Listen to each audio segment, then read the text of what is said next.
তো আমি প্রথমে আমার স্লাইডটা একটু শেয়ার করছি। আপনারা যারা আছেন আমাকে একটু সহযোগিতা করবেন যে আমার স্লাইডটা দেখা যাচ্ছে কিনা সে বিষয়ে একটু জানাবেন।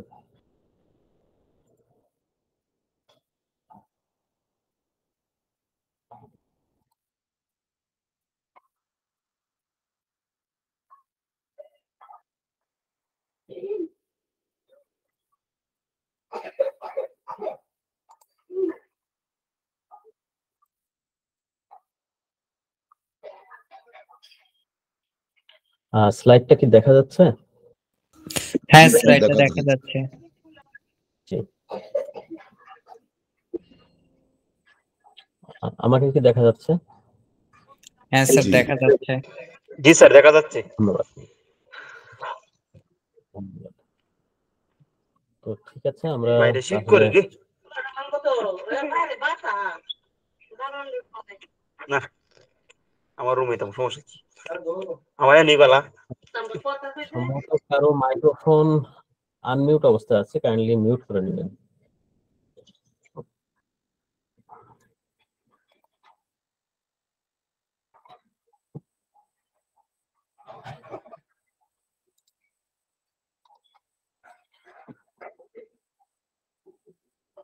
এইচডি হোমিও একাডেমি আপনারা যারা সংযুক্ত হয়েছেন সকলকে জানাচ্ছি আমার পক্ষ থেকে শুভেচ্ছা ও স্বাগত। আপনারা ইতিমধ্যে নিশ্চয়ই অবগত হয়েছেন যে এইচডি হোমিও একাডেমি একটা উদ্যোগ নিয়েছে যে আমাদের দেশে যে প্রচলিত ডিএসএমএস কোর্সটি রয়েছে সেই কোর্সের আঙ্গিকে একটা অনলাইন টিউশন কোর্স, যেটার কারণে আমরা এখানে সকলে সমবেত হয়েছি। তো তারই ধারাবাহিকতায় আজকে আমাদের এই আয়োজন। আমি আপনাদের সাথে কথা বলবো দ্বিতীয় বর্ষের অর্গানন এই বিষয়টি নিয়ে।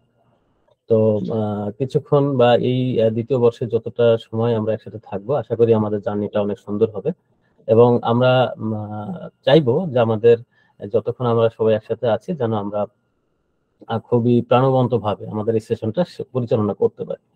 তো আমি আলোচনা শুরুতেই, যেহেতু আজকে আমাদের প্রথম দিন, আমি কয়েকটা বিষয় বলে রাখতে চাই।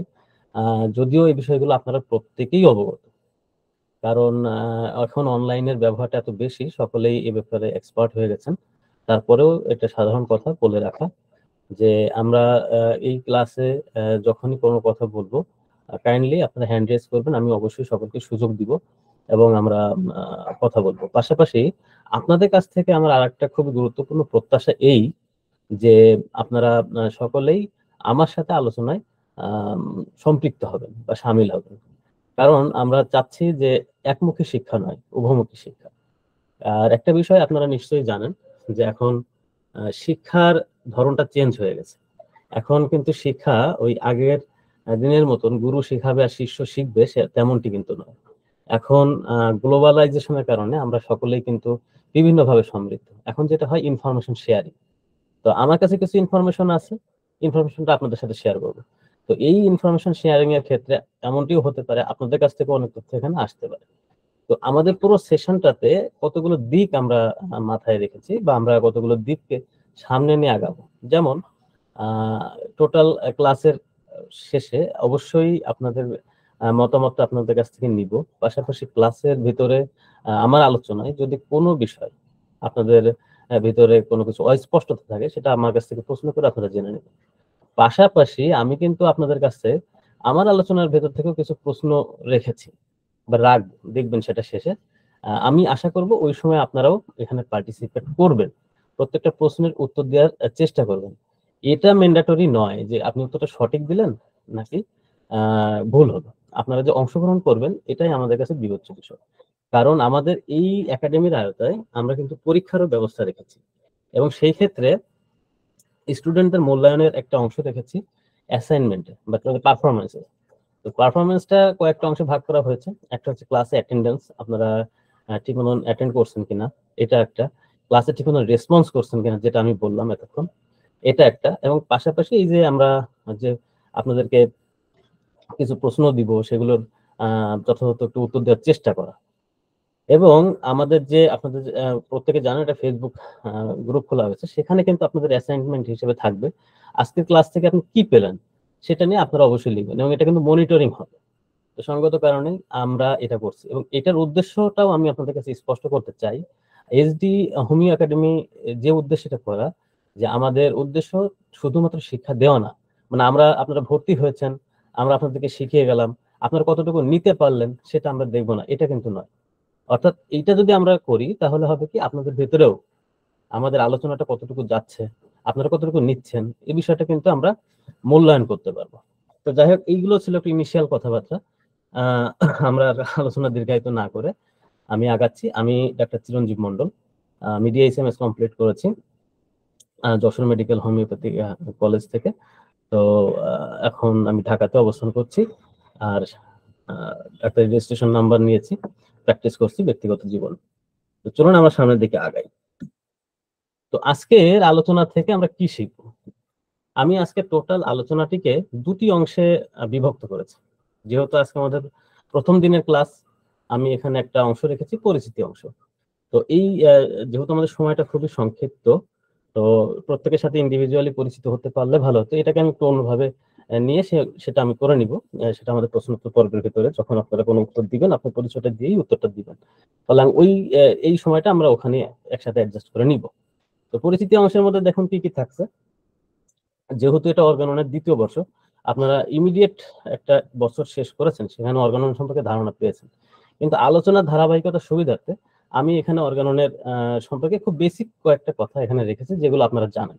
জাস্ট এটা আপনাদের জন্য একটা রিহার্সাল হতে পারে, জানা জিনিসটা রিভাইজ দেওয়া। আর পরবর্তী একটা যে অংশ রয়েছে, সেখানে রয়েছে যে আজকের যে আলোচ্য বিষয়, আমার মূল আলোচ্য বিষয়, সেই আলোচ্য বিষয়ের সূত্র সম্পর্কে বিস্তারিত বর্ণনা। তো চলুন আমরা সামনের দিকে আগাই। তো আমি আমার আলোচনার শুরুতেই প্রথমে অত্যন্ত গভীরভাবে সেই ব্যক্তিকে স্মরণ করছি, যার জন্ম না হলে, যার আবির্ভাব না হলে মানুষের রোগ মুক্তির এই মহা আরোগ্যদানকারী একটা চিকিৎসা পদ্ধতি মানব জাতি পেত না। উনি আর কেউ নন, ক্রিশ্চিয়ান ফ্রেডরিক স্যামুয়েল হ্যানিম্যান। আমরা প্রত্যেকেই ওনাকে জানি, আমরা ওনাকে চিনি। কিন্তু একটা বিষয় আমি এখানে একটু অ্যাড করতে চাই। আমরা যদি এক বাক্যে সকলেই আমরা জানি যে হোমিওপ্যাথির জনকে ডাক্তার স্যামুয়েল হ্যানিম্যান, কিন্তু আমাদের উচিত হবে ওনার পুরো নামটা আয়ত্ত করা। ওনার সম্পূর্ণ নামটা হচ্ছে ক্রিশ্চিয়ান ফ্রেডরিক স্যামুয়েল হ্যানিম্যান। এই বিষয়ে আমার এই মুহূর্তে একটা কথা মনে পড়ছে। যখন আমি ডিএসএমএস কমপ্লিট করি, তখন আমার একটা ফ্রেন্ড, সে তার অনার্সের যে একটা ভাইবা ছিল, ভাইবা বোর্ডে তাকে একদিন, মানে তার বোর্ড ভাইবা, সেখানে তার টিচার তাকে প্রশ্ন করছিল যে তুমি কি হতে চাও।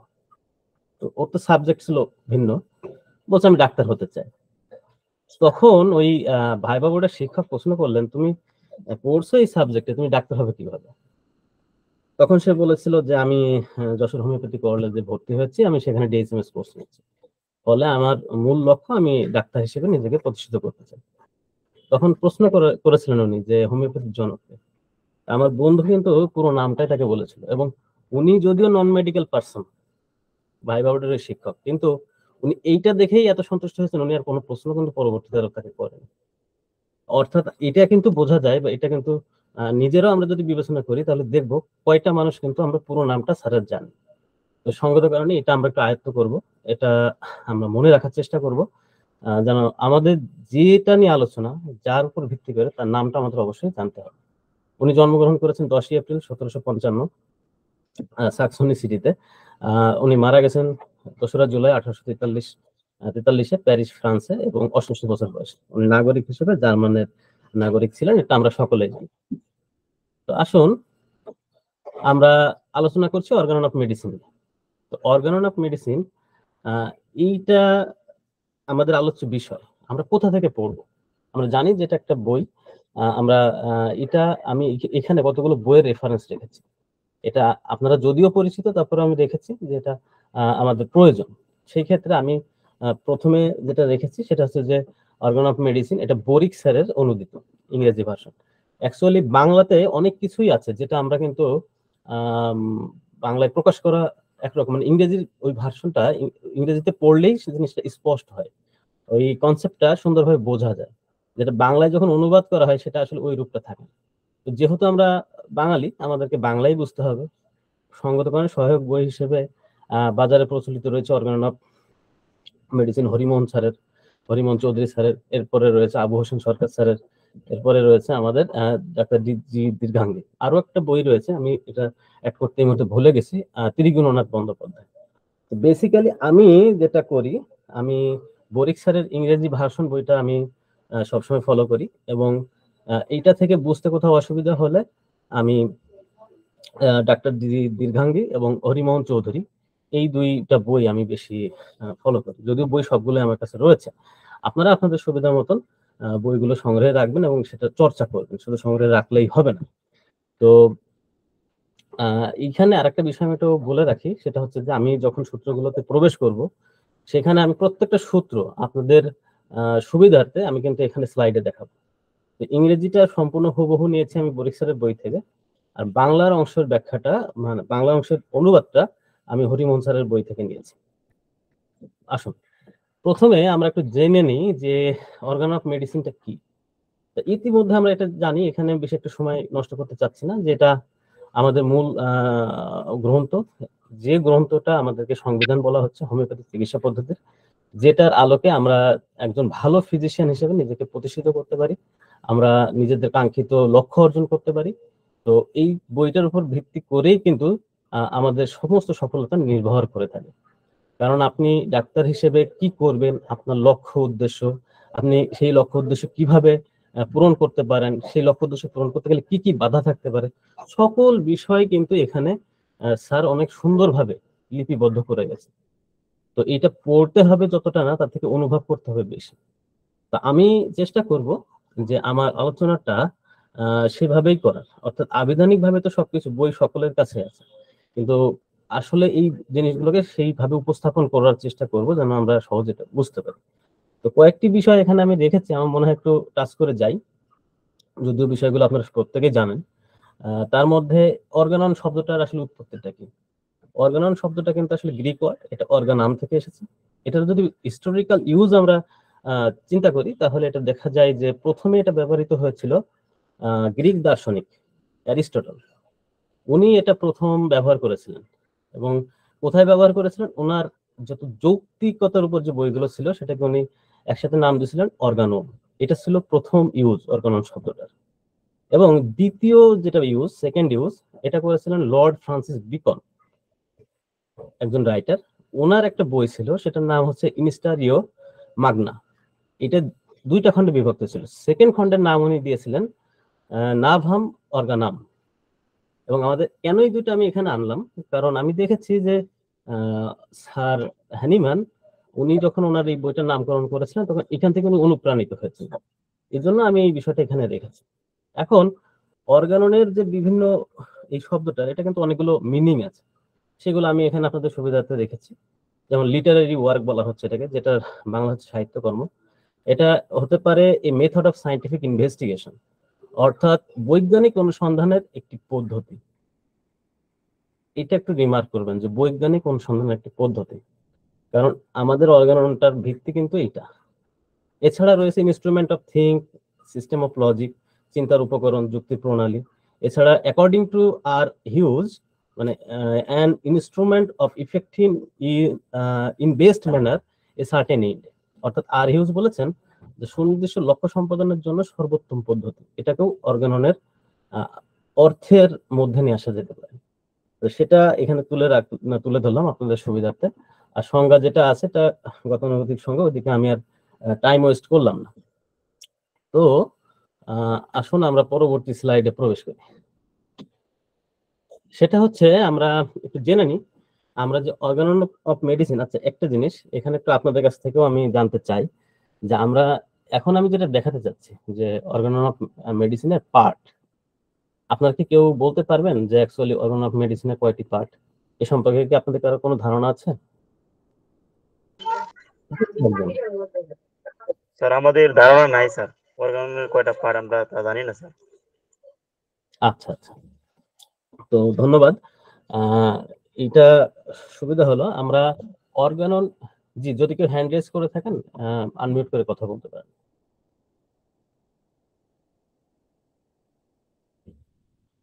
আর কেউ কি কিছু বলবেন? আচ্ছা, অর্গানন অফ মেডিসিনের দুইটা পার্ট, আসুন আমরা একটু সেটা সম্পর্কে ধারণা নিই। কি কি পার্ট? এখানে দুইটা অংশে এটাকে বিভক্ত করা হয়েছে। একটা হচ্ছে ইন্ট্রোডাকশন পার্ট, আর একটা হচ্ছে অর্গানন প্রপার। আচ্ছা, ইন্ট্রোডাকশন পার্টটা কি? ইন্ট্রোডাকশন পার্টটা হচ্ছে এটার সূচনা লগ্নে এই অংশটা থাকে অর্গাননের, দেখবেন সেখানে মানে কেন এটাকে ইন্ট্রোডাকশন পার্ট বলা হচ্ছে, বা দুঃখিত যে এখানে হ্যানিম্যান স্যার কি বলেছেন। এবং এই অর্গানন পার্টটা যদি আমরা একটু দেখি, তাহলে ফার্স্ট এডিশনে এটার অর্গানন পার্টটা যতটুকু ছিল, পরবর্তী প্রত্যেকটা এডিশনে কিন্তু অর্গাননের এই ইন্ট্রোডাকশন পার্টটা কিন্তু বড় হয়েছে। এখানে কি করেছেন হ্যানিম্যান স্যার? এইখানে কয়েকটা জিনিস তুলে ধরেছেন। উনি দেখিয়েছেন যে সদৃশ্য বিধানই আসলে আরোগ্যের প্রকৃত পদ্ধতি, বা এটাই মূল চিকিৎসা পদ্ধতি। উনি দেখিয়েছেন যে অন্যান্য পদ্ধতি যেমন অ্যালোপ্যাথি পদ্ধতি, সেগুলো আসলে প্যালিয়েশন দিতে পারে। উনি এখানে মিনিমাম ডোজের যে কত বড় ভূমিকা সেটা উনি দেখিয়েছেন। তো এই সিমিলিয়াস কিউরেন্টার এই বিষয়টাকে উনি এইখানে উনি উপস্থাপন করেছেন। তো এটা একটা পার্ট, ইন্ট্রোডাকশন পার্ট। আর একটা পার্ট হচ্ছে অর্গানন প্রপার। তো অর্গানন প্রপারে কি, আমরা যে অর্গানন বলতে সাধারণত কিন্তু আমরা এটাকেই বুঝি।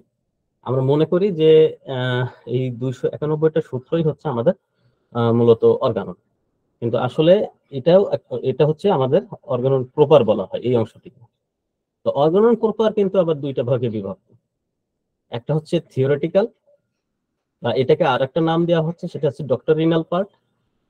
এবং এটার রেঞ্জটা হচ্ছে অ্যাফোরিজম 1 থেকে অ্যাফোরিজম 70, 1 থেকে 70 পর্যন্ত এই সূত্রগুলো নিয়ে হচ্ছে থিওরিটিক্যাল পার্ট। আর আরেকটা যে পার্টটা থাকে সেটা প্র্যাকটিক্যাল পার্ট, সেটা হচ্ছে অ্যাফোরিজম 71 থেকে 291 পর্যন্ত, অর্থাৎ 71 থেকে 291 পর্যন্ত এই অ্যাফোরিজম গুলো নিয়ে আমাদের যে অংশটা রচিত হয়েছে সেটাকে বলা হচ্ছে প্র্যাকটিক্যাল পার্ট। এখন থিওরিটিক্যাল পার্টে কি থাকছে আর প্র্যাকটিক্যাল পার্টে কি থাকছে, এটা পরবর্তী আলোচনায় আমরা আরো জানতে পারবো। তো আমরা যেটা হয়, হয়তো এটা অনেকেই জানি না, কিন্তু এইটা নিশ্চয়ই জানি যে আমাদের হোমিওপ্যাথি চিকিৎসা পদ্ধতিটা হচ্ছে বিজ্ঞান এবং কলা, এই দুইটা সমন্বয়।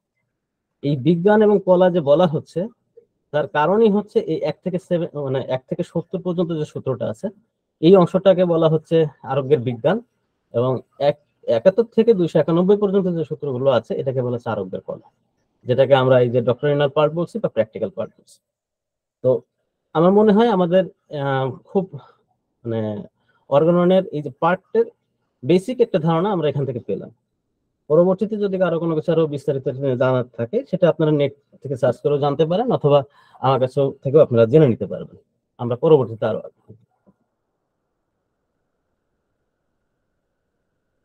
দেখুন, এখানে আমি একটা আপনাদেরকে লিস্ট দেখাচ্ছি যে আমরা যে অর্গাননের 291টা সূত্র রয়েছে, এই সূত্রগুলির যে ক্লাসিফিকেশন আমরা যেটা দেখলাম, ডক্টরিনাল পার্ট এবং প্র্যাকটিক্যাল পার্ট, এর ভিতরে যে সাব ডিভিশন কতগুলো বিষয় রয়েছে, সেটা কিন্তু এখানে আমি তুলে ধরার চেষ্টা করেছি। এটা একটা বিশদ আলোচনা, এদিকে আমরা সময় নষ্ট করব না। আপনারা স্লাইডে দেখলেন, হয়তো স্লাইড যদি আপনারা পান এখান থেকে পরে আপনারা দেখে নিতে পারবেন, বা এটা নিয়ে যদি কথা বলতে হয় তাহলে আমরা অন্য সময় এটা নিয়ে কথা বলবো। তো আসুন আমরা সামনের দিকে আগাতে থাকি। এখন আসি যে অর্গান অফ মেডিসিন, এটা আসলে প্রয়োজনীয়তাটা কি। এখন এই প্রয়োজনীয়তা কিন্তু আমরা বই পুস্তকে মানে যেখানেই যাই না কেন অনেক অনেক কথা লেখা থাকে। আমার মনে হয়েছে কি যে এইগুলো লেখার থেকে নিজে উপলব্ধি করাটা হচ্ছে একটা বড় বিষয়। তা আমরা যদি খুব সিম্পল ভাবে চিন্তা করি যে আমরা আসলে এখানে কেন সমবেত হয়েছি, আমরা হোমিওপ্যাথি ফিজিশিয়ান হিসেবে নিজেকে প্রতিষ্ঠিত করতে চাই। এখন ফিজিশিয়ান হিসেবে যদি আমরা নিজেদেরকে প্রতিষ্ঠিত করতে চাই, সেই ক্ষেত্রে আমাদের প্রথমে কোন জিনিসটা দরকার? আমাদের রোগ সম্পর্কে জ্ঞান দরকার, আমাদের ওষুধ সম্পর্কে জ্ঞান দরকার, আমরা কিভাবে আরোগ্য করতে পারি অর্থাৎ আরোগ্য সম্পর্কে জ্ঞান দরকার, কিভাবে সে আরোগ্যটা করতে পারবো সেটা সম্পর্কে আমাদের জ্ঞান দরকার, আমাদের রোগী ম্যানেজমেন্ট সম্পর্কে জ্ঞান দরকার। অর্থাৎ হিউজ পরিমাণ একটা মানে এখানে ফাংশন রয়েছে। এই সমস্ত কিছুর একত্রিত সমন্বয় হচ্ছে অর্গান অফ মেডিসিন। অর্থাৎ আপনি অর্গান অফ মেডিসিন ছাড়া অন্তত পক্ষে হোমিওপ্যাথি ফিজিশিয়ান হিসেবে নিজেকে যদি হাঁটতে চান, তা এক পাও আপনি চলতে পারবেন না। অনেকেই অনেকভাবে হয়তো ট্রিটমেন্ট করছে, কিন্তু সেটা প্রপার ওয়েতে হবে না। অর্থাৎ আমাদের জন্য গ্রামার বলেন, আমাদের জন্য সংবিধান বলেন, আমাদের জন্য রোড ম্যাপ বলেন, সবকিছুই স্যার হ্যানিম্যান খুব চমৎকার ভাবে এই অর্গান অফ মেডিসিনে আমাদের জন্য রেখে গেছেন। শুধু আমাদের এখান থেকে নিতে হবে। ওই যে একটা কথা বলে না, যে ফুলে কিন্তু কি থাকে, শুধু কি মধু থাকে, বিষও থাকে। কারণ কে কি নিচ্ছে, এটা হচ্ছে বড় কথা। আমরা এখান থেকে কোন অংশটুকু নিব, কে কিভাবে এখান থেকে ধারণ করব, এটা কিন্তু আমাদের প্রত্যেকের নিজস্ব ভাবনা চিন্তা এবং নিজস্ব যোগ্যতার বিষয়। তো যেটা বলছিলাম যে থিওরিটিক্যাল পার্টে কি আছে, আমি এখানে এই প্রয়োজনীয়তাটাকে একটু অন্যভাবে উপস্থাপন করেছি, গতানুগতিকভাবে উপস্থাপন করিনি। এখানে আমি দেখিয়েছি যে থিওরিটিক্যাল পার্ট আছে, তার ভেতরে আলোচ্য বিষয়টা কি, যদি সেই বিষয়টা আমরা জেনে থাকি তাহলে এটা গুরুত্বটা আমরা অবশ্যই অনুভব করব। প্র্যাকটিক্যাল পার্টে কি কি আলোচনা হয়ে থাকে সেই বিষয়টাও আমি এখানে তুলে ধরেছি। এখানে আরো অনেক আলোচ্য বিষয় রয়েছে, আমি জাস্ট কি পয়েন্টগুলো এখানে রেখেছি। সব থেকে গুরুত্বপূর্ণ যে বিষয়গুলো রয়েছে সেগুলোই আমি এখানে রেখেছি। তা আমরা যদি একটু দেখি তাহলে আমরা দেখব যে থিওরিটিক্যাল পার্টে প্রথমে যেটা রয়েছে সেটা হচ্ছে যে মিশন অফ ফিজিশিয়ান, অর্থাৎ একজন চিকিৎসকের লক্ষ্য বা উদ্দেশ্যটা কি, হাইয়েস্ট আইডিয়াল অফ কিওর, আরোগ্যের আদর্শটা কি, সর্বোচ্চ আদর্শ কি, সেটা সম্পর্কে জানতে পারবো। রিকুইসাইট নলেজ অফ এ ফিজিশিয়ান, একজন ফিজিশিয়ানের প্রয়োজনীয় জ্ঞান, নলেজ অফ ডিজিজ, ড্রাগ। দেখুন যে কথাগুলো আমি একটু আগে বলছিলাম, আসলে এইগুলো সমন্বয় কিন্তু এখানে, যে আপনি রোগ সম্পর্কে জানতে হবে, ড্রাগ সম্পর্কে জানতে হবে, কিভাবে ড্রাগ আপনি প্রয়োগ করবেন সেটা সম্পর্কে জানতে হবে, কিভাবে ওষুধ প্রস্তুত করতে হবে। দেখুন অন্যান্য প্যাথির ডাক্তারদের সাথে আমাদের একটা বড় পার্থক্য হচ্ছে কিন্তু এইটা, যে তাদের কিন্তু প্রয়োজন হয় না জানা যে ড্রাগটা কিভাবে তৈরি হলো, ম্যানুফ্যাকচার্ড হলো। আমাদের কিন্তু এটা জানতে হয়, কারণ ওষুধ প্রুভিংটাও কিন্তু আমাদেরই একটা অংশ। আমাদের যে বিষয়টা, আমাদের যে ডাক্তারি করাটা, আমাদের যে ফিজিশিয়ান হিসেবে নিজেদেরকে প্রতিষ্ঠিত করাটা, এটা কিন্তু অন্যান্য ফিজিশিয়ানদের থেকে অনেক অংশেই পার্থক্য। তো এইখানে আমরা এই টোটাল বিষয়টা এখানে রেখেছি, যে আমরা আসলে কি কি এখান থেকে জানতে পারি, তাহলে এটা গুরুত্বটা আমরা অনুভব করবো। যেমন প্র্যাকটিক্যাল পার্টে রয়েছে 3 point, which are necessary for curing, অর্থাৎ আরোগ্যের জন্য মূল যে 3টা সূত্র, সেটা কিন্তু এখানে প্র্যাকটিক্যাল পার্টে রয়েছে, এবং সেটা হচ্ছে 71 অ্যাফরিজম 71-এ এই জিনিসটা খুব সুন্দরভাবে হ্যানিম্যান দিয়ে গেছে। ক্লাসিফিকেশন ডিজিজ, যে রোগের যে বিভাগ সমূহ রয়েছে সেগুলো এখানে আলোচিত হবে, চিররোগ, অচিররোগ, এই যে বিষয়গুলো রয়েছে, তারপর কেস টেকিং। তো সকল কিছুর সমন্বয় হচ্ছে অর্গান অফ মেডিসিন, যে কারণে এটা আমাদের জন্য অপরিহার্য একটা অংশ। এবং হোমিওপ্যাথিতে যত মৌলিক যে বিষয় রয়েছে তার ভিতর এটা হচ্ছে অন্যতম। আসুন আমরা একটু দেখি, যে এত অর্গানন নিয়ে আমরা কথা বলছি, অর্গানন আজকে আমরা যেটা পড়ছি, আসলে কি এইভাবেই এটা জন্ম হয়েছিল? না, এটার জন্ম কিন্তু, যদি আমরা পিছনে ফিরে যাই, আমরা একটু প্রথম দিকে তাকাই, তাহলে আমরা দেখবো এটা কিন্তু অনেক চড়াই উতরে পার হয়ে এখানে এসেছে। এবং পুরো সংগ্রামটাই ছিল আমাদের স্যার হ্যানিম্যানের। উনি যে কি পরিমাণ গবেষণা করেছেন, উনি যে কি পরিমাণ শ্রম এখানে দিয়েছেন, সেটাই চার্টটা দেখলে কিন্তু বোঝা যায়। দেখুন এখানে আজকে আমরা 291টা সূত্র নিয়ে এত কথাবার্তা বলছি, কিন্তু উনি আবিষ্কার করে গেছেন সেইটা নিয়েই আয়ত্ত করতে আমাদের এত কথাবার্তা, আমাদের এত পরিশ্রম, এত কষ্ট, মনে হয় যেন এটা কিভাবে সম্ভব। অথচ উনি কিভাবে করে এতগুলো সূত্র তো আবিষ্কার করেছেন, এগুলো সত্যতা যাচাই করেছেন, আবার বিভিন্ন সময় এগুলোকে চেঞ্জ করেছেন। কিভাবে চেঞ্জ করেছেন? দেখুন প্রথম প্রকাশিত যে বইটা, তার নাম উনি দিয়েছিলেন organ of rational healing science. এখানে উনি সূত্র রেখেছিলেন 271টি। তখন হ্যানিম্যান স্যারের বয়স ছিল 55 বছর। পরবর্তীতে দেখুন দ্বিতীয়, তৃতীয়, চতুর্থ, পঞ্চম, এই 4টা যে সংস্করণ হয়েছিল, প্রত্যেকটারই নাম একই ছিল, কিন্তু পার্থক্যটা দেখেন যে দ্বিতীয় সংস্করণে এসে উনি 34টা নতুন করে সূত্র তখন উনি অ্যাড করেছিলেন। অর্থাৎ ওই সময়টা প্রথম প্রকাশের প্রায় 9 বছর পরে উনি দ্বিতীয় সংস্করণ নিয়ে আসেন আমাদের সামনে। তখন এই 9 বছরের গবেষণায় উনি কিন্তু এটাকে সংযোজন করেছেন।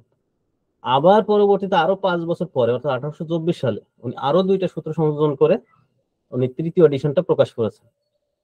আবার কি হয়েছে, চতুর্থ এডিশনে গিয়ে 1829 সালে আরো 5 বছর পরে গিয়ে উনি 25টা সূত্র এখান থেকে বাদ দিয়েছেন। অর্থাৎ এই এতদিনের গবেষণায় উনি দেখেছেন এগুলো আর প্রয়োজন নাই। তো এরপরে উনি কোথায় গেছেন, আরো 2টা যোগ করেছেন, এবং সর্বশেষ আমরা পেয়েছি 291টা। উনি জীবিত থাকলে হয়তো এই গবেষণাকে উনি আরো আগায় নিতেন, সেখানে আরো কিছু অ্যাড হতে পারতো, আরো কিছু নতুন কিছু এখান থেকে বাদ পড়তে পারতো, তো হয়তো আরো অনেক কিছুই আমরা পেতাম, আরো সেটা আরো আধুনিক হতো। হ্যাঁ, তো আমাদের কাছে আমরা সর্বশেষ যেটা পেয়েছি অর্গানন অফ মেডিসিন, এখানে আমরা 291টা সূত্র, এটা আপনার 1842 সালে পাণ্ডুলিপিটা প্রস্তুত হয়, কিন্তু 1921 সালে এটা প্রকাশ হয়।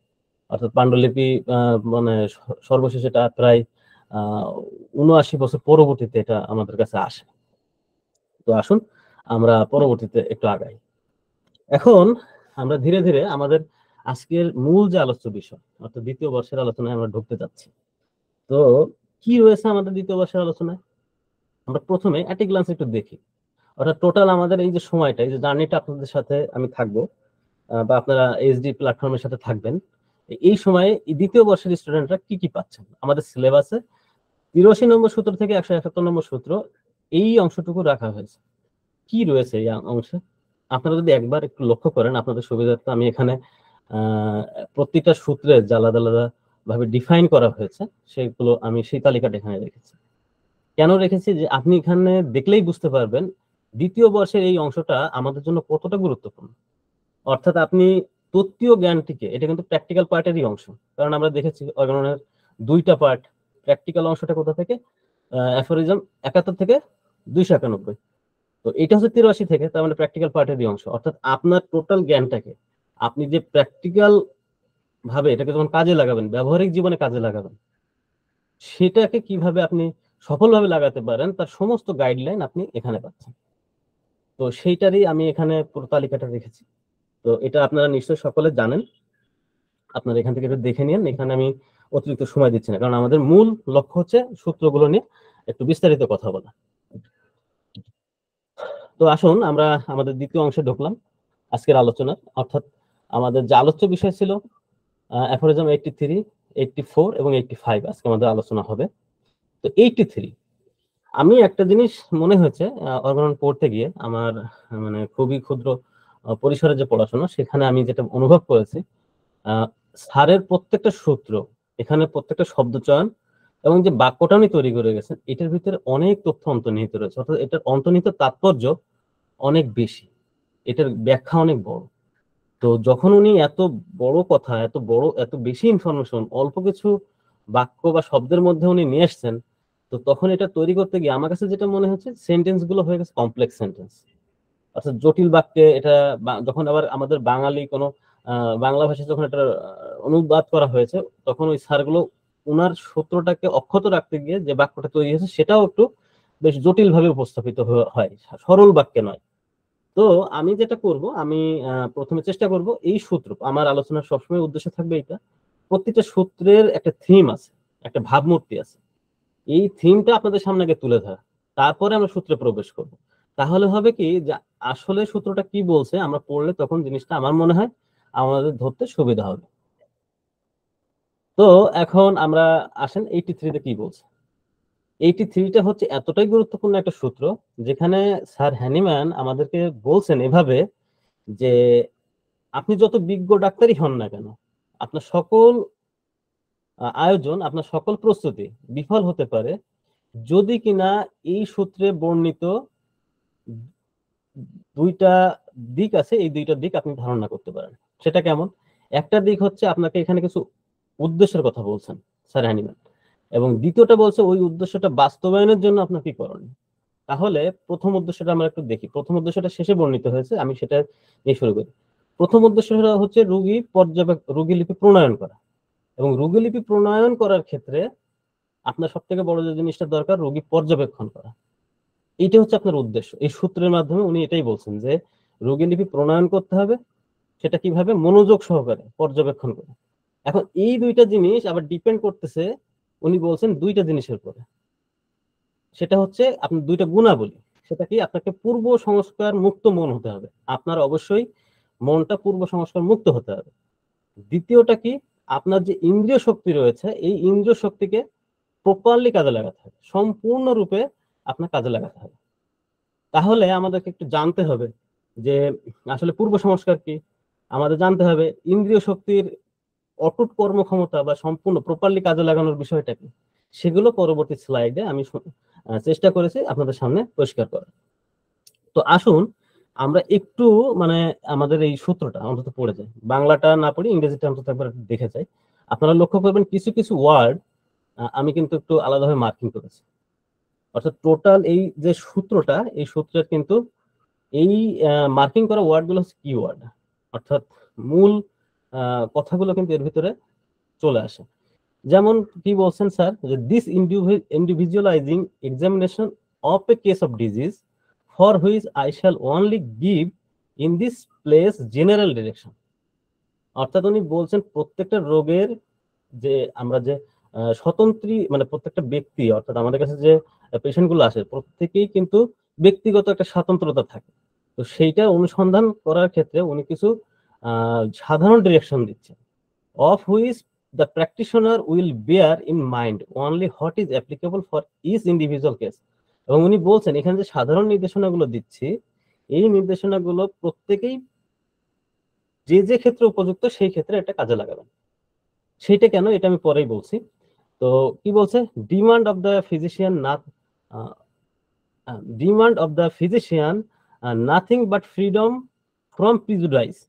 নোট ইট, প্রিজুডাইস শব্দটা কিন্তু খুবই আমাদের কাজে লাগবে পরবর্তীতে। And sound sense, attention in observing and fidelity in tracing the picture of disease. অর্থাৎ আমাদেরকে উনি বলছেন যে কুসংস্কারমুক্ত মন হতে হবে, আমাদের ইন্দ্রিয় শক্তিকে কর্মক্ষম রাখতে হবে এবং আমাদের মনোযোগ সহকারে রোগীকে পর্যবেক্ষণের মাধ্যমে রোগীর লিপি প্রস্তুত করতে হবে। এখন এই যে উনি বলছেন যে এটা সাধারণ কিছু নির্দেশনা দিচ্ছি, এটা যার যেখানে যেটা প্রয়োজন উনি সেভাবে এটা গ্রহণ করবেন। কেন বলছি, কারণ আমরা যখন টোটাল আলোচনাটা শেষ করবো এই সূত্রটা, তখন দেখবো এখানে কতগুলো যে গুণাবলী রয়েছে, সেই গুণাবলীগুলোর ভিতরে দেখবেন হয়তো আপনার ভিতরে যেটা আছে আপনি আগে থেকেই আপনি এটা অর্জন করে ফেলেছেন, ওটা তো আমার ভিতরে নেই। আবার আমার ভিতরে এমন কিছু জিনিস আছে সেটা হয়তো আপনার ভিতরে একটু ঘাটতি আছে। এজন্যই স্যার বলে গেছেন যার যেখানে যেটা প্রয়োজন হবে এখান থেকে যেন সেটা আমরা গ্রহণ করি। তো আসুন একটু বলি ইন্ডিভিজুয়ালাইজিং কি। অ্যাকচুয়ালি দেখুন আমাদের কিন্তু একটা কথা প্রচলিত রয়েছে যে treat the patient not the disease. তো এটা কেন আমরা, কারণ প্রত্যেকটা ব্যক্তি কিন্তু আলাদা পার্সোনালিটি, আলাদা আলাদা বৈশিষ্ট্য সম্পন্ন। তো এই বিষয়টাকে কিন্তু উনি ওখানে ফোকাস করেছেন। একই জ্বর, একই তাপমাত্রার জ্বর, একই ধরনের ব্যথা অনুভূতি নিয়ে আসছে ঠিকই, কিন্তু এক একটা ব্যক্তির কারণে কিন্তু ওষুধ কিন্তু ভিন্ন হতে পারে। এইটা আপনি কখন বুঝবেন, যখন আপনার পর্যবেক্ষণটা আপনি খুব সূক্ষ্মভাবে করতে পারবেন। এখানে একটা শব্দ রয়েছে প্রিজুডাইস, যেটার অর্থ হয় কুসংস্কার বা পূর্ব সংস্কার। এটা নিয়ে আমাদের বিস্তারিত কথা থাকবে। সাউন্ড সেন্স অর্থাৎ অটুট ইন্দ্রিয় শক্তি, অর্থাৎ আমরা যেটা বলছি আপনাকে এতক্ষণ যে আপনার ইন্দ্রিয় শক্তিকে এখানে সম্পূর্ণরূপে প্রপারলি কাজে লাগাতে হবে, সেটা এখানে বলা হচ্ছে। তো আসুন আমরা একটু এটা একটু দেখি যে এই সূত্রটাতে আসলে আমরা কি কি পাবো। সেটা অলরেডি আমি বলেছি, পূর্ব সংস্কার, ইন্দ্রিয় শক্তি নিচয়ের অবিকৃতি, রোগী পর্যবেক্ষণ এবং রোগী লিপি অঙ্কন। এবং হ্যানিম্যান স্যার বলছেন চিকিৎসা করতে গেলে এগুলি সর্বপ্রথম আবশ্যক। কেন বলছেন এটা গুরুত্বটা আমরা আলোচনা শেষেই অনুভব করতে পারবো। তো আসুন পূর্ব সংস্কার এই জিনিসটা কি, আমরা এখন এই পয়েন্টগুলোর উপরে কথা বলবো যে পূর্ব সংস্কারটা কি। পূর্ব সংস্কার এখন একটা জিনিস হতে পারে, আমরা সাধারণত জানি সংস্কার আমাদের ভিতরে যে প্রচলিত আমরা যে লাইফ স্টাইল বলি, আমরা কোনো একটা বিশ্বাস বলি, এগুলোকে কিন্তু সংস্কার বলা হয়। কিন্তু পূর্ব সংস্কারটা এমন একটা বিষয় যেটা কিনা আপনি কোন রকম যুক্তি ছাড়া, কোন রকম আপনি মানে বৈজ্ঞানিক ভিত্তি ছাড়া, গবেষণা ছাড়া হয়তো আপনি জোর করে বিশ্বাস করছেন, মেনে নিচ্ছেন, যেটাই রাখুন, এই বিশ্বাস নিয়ে নেতিবাচক যদি কোনো কাজ করেন সেটাকে আসলে পূর্ব সংস্কার বলা হয়। এরকম একটা সংজ্ঞা আমি দেখেছিলাম। কিন্তু আমাদের হোমিওপ্যাথিতে স্যার হ্যানিম্যান এখানে কি বলছেন, পূর্ব সংস্কার বলতে আমাদের কতগুলো গুণাবলী কথা এখানে তুলে ধরছেন। কি কি গুণাবলী আসুন আমরা একটু দেখি। যেমন ভয় আছে, ঘৃণা, লোভ বা অর্থাসক্তি, ক্রোধ, লজ্জা, আত্ম অভিমান বা হীনা অনুভূতি। কেন এগুলো পূর্ব সংস্কার, আমরা ধীরে ধীরে এখন আমরা সেই বিষয়গুলো জানার চেষ্টা করব। আসুন ভয় কিভাবে পূর্ব সংস্কার হতে পারে এবং এটা থাকলে আমাদের কি সমস্যা হবে আমাদের চিকিৎসা জীবনে। কেন বলছেন স্যার যে আপনি যত বিজ্ঞই হন না কেন আপনি ব্যর্থ হতে পারেন, কেন বলছেন একটু দেখি। যে ভয়ের মধ্যে আসলে আমরা কি পাচ্ছি, ভয় আমরা কিভাবে পেতে পারি। প্রথমত রোগীর যন্ত্রণা দেখে কিন্তু আমাদের কাছে হয়তো আপনি চেম্বারে বসে আছেন, একটা পেশেন্ট আসছে, হয়তো যন্ত্রণা এমন ভাবে চিৎকার করছে, এমন ভাবে কাতরাচ্ছে, বা তার যারা আত্মীয় স্বজন আছে, পরিবারের সদস্য, তাদের যে উদ্বিগ্নতা, এটা দেখেও কিন্তু আপনি ভয় পেতে পারেন। আর যদি আপনি ভয় পান যে না জানি কি একটা হয়েছে, আপনি যখন নিজের ভিতরে ভয় অনুভব করবেন যে এরকম একটা পেশেন্ট আমি দেখবো, তাহলে হয়তো বা হতে পারে যে আপনার এই ভয়টাই আপনাকে বিচলিত করে দিল, যার ফলশ্রুতিতে কি হবে, আপনি হয়তো তার জন্য নির্ধারিত যে ওষুধটা, যে সিমটমটা ছিল, সেটাই হয়তো আপনি মিস হতে পারে। ফলে আপনাকে রোগীর যন্ত্রণা দেখে কোনোভাবে ভয় পেলে হবে না, ওটাকে রোগীর যন্ত্রণাকে নিজে ধারণ করতে হবে, নিজে অনুভব করতে হবে। তাহলে দেখবেন যে আপনার ভিতর ভয় থাকছে না। কি হতে পারে, আমাদের কাছে অনেক পেশেন্ট আসতে পারেন যাদের শরীরে হয়তো বিভিন্ন ধরনের বিকৃতি তৈরি হয়ে গেছে। কিভাবে হতে পারে? গ্যাংগ্রিন হয়েছে, হতে পারে চর্মরোগ এমন ভাবে বিস্তার লাভ করেছে সেটা একেবারে উদ্ভট হয়ে গেছে, দেখতেই ভয় লাগে। তো অনেক সময় হতে পারে অ্যাক্সিডেন্টাল কোনো কেস আসতে পারে, তো সেগুলো দেখে যেন আমরা ভীত না হই। হ্যাঁ, যেখানে অ্যাক্সিডেন্টাল কেস আসছে, হয়তো সার্জারি দরকার, হাড় ভেঙে গেছে, আপনি প্রাথমিক একটা ওষুধ তাকে দিয়ে হাসপাতালে পাঠাতে পারেন, কিন্তু ওই সময় যদি আপনি ভয় পান, প্রাথমিকও কোনো আপনি ওষুধ বা কোনো ট্রিটমেন্ট হয়তো আপনি দিলেন না, কিন্তু এই ট্রিটমেন্টটা অভাবে হয়তো ওই পেশেন্টটা মারা যেতে পারত। তো সেখানেও কিন্তু আপনি ভূমিকা রাখতে পারেন। অনেক সময় হয় কিছু কিছু পেশেন্ট থাকে তাদের নিউরোলজিক্যাল প্রবলেম, যেমন লোকোমোটর অ্যাটেক্সিয়া একটা বিষয় আছে, সেখানে পেশেন্টের হাঁটা চলা, মুভমেন্ট, চোখের যে ভঙ্গি, এগুলো একটা খুবই উদ্ভট টাইপের থাকে, যেটা দেখলে একটা সাধারণ মানুষও ভয় পেতে পারে। কিন্তু আপনি হোমিওপ্যাথি ফিজিশিয়ান, আপনাকে কিন্তু ভয় পেলে চলবে না। এছাড়াও কিছু মজার বিষয় রয়েছে ভয়ের, যেমন ধরুন হতে পারে কোন একটা অত্যন্ত বিশ্রী ভাবে, মানে বিস্তার লাভ করে একটা গদগদে একটা ঘা নিয়ে আপনার কাছে কেউ আসছে, আর আপনি দেখেই ভয় পেয়েছেন। এইটা না যে ওইটা দেখে, ওই চেহারাটা দেখে ভয় পেয়েছেন সেটা না, ওটা দেখে আপনার ভিতরে হয়তো এমন ভয় এসছে যে আপনি যেটা কাছে যাবেন, একটু দেখবেন, সেটাই সাহস করছেন না। কেন?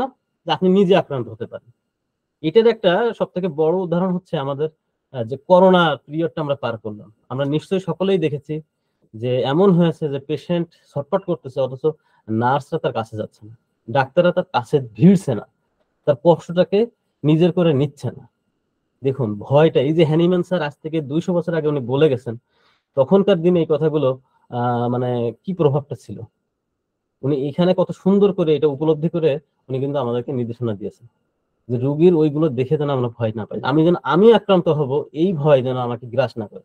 তাহলে কি হবে, আমার সকল জ্ঞান সবই জলাঞ্জলিতে চলে যাবে, আমাদের এটা কোনো কাজে লাগবে না, আমি রোগীটার কষ্টটাকে দূর করতে পারবো না, আমার যে সফল উদ্দেশ্য সেটাকে আমি বাস্তবায়ন করতে পারবো না।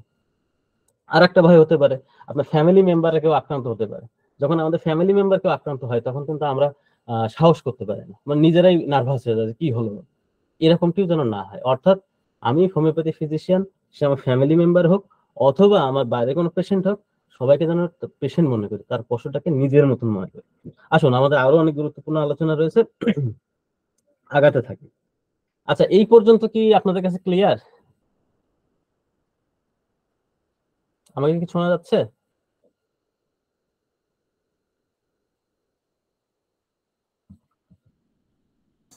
আপনারা কি আছেন? জি স্যার, শোনা যাচ্ছে। স্যার ভয়ের যে পার্ট গুলো, এগুলো জি। সব কিন্তু বর্ণনা পাইনি আর কি।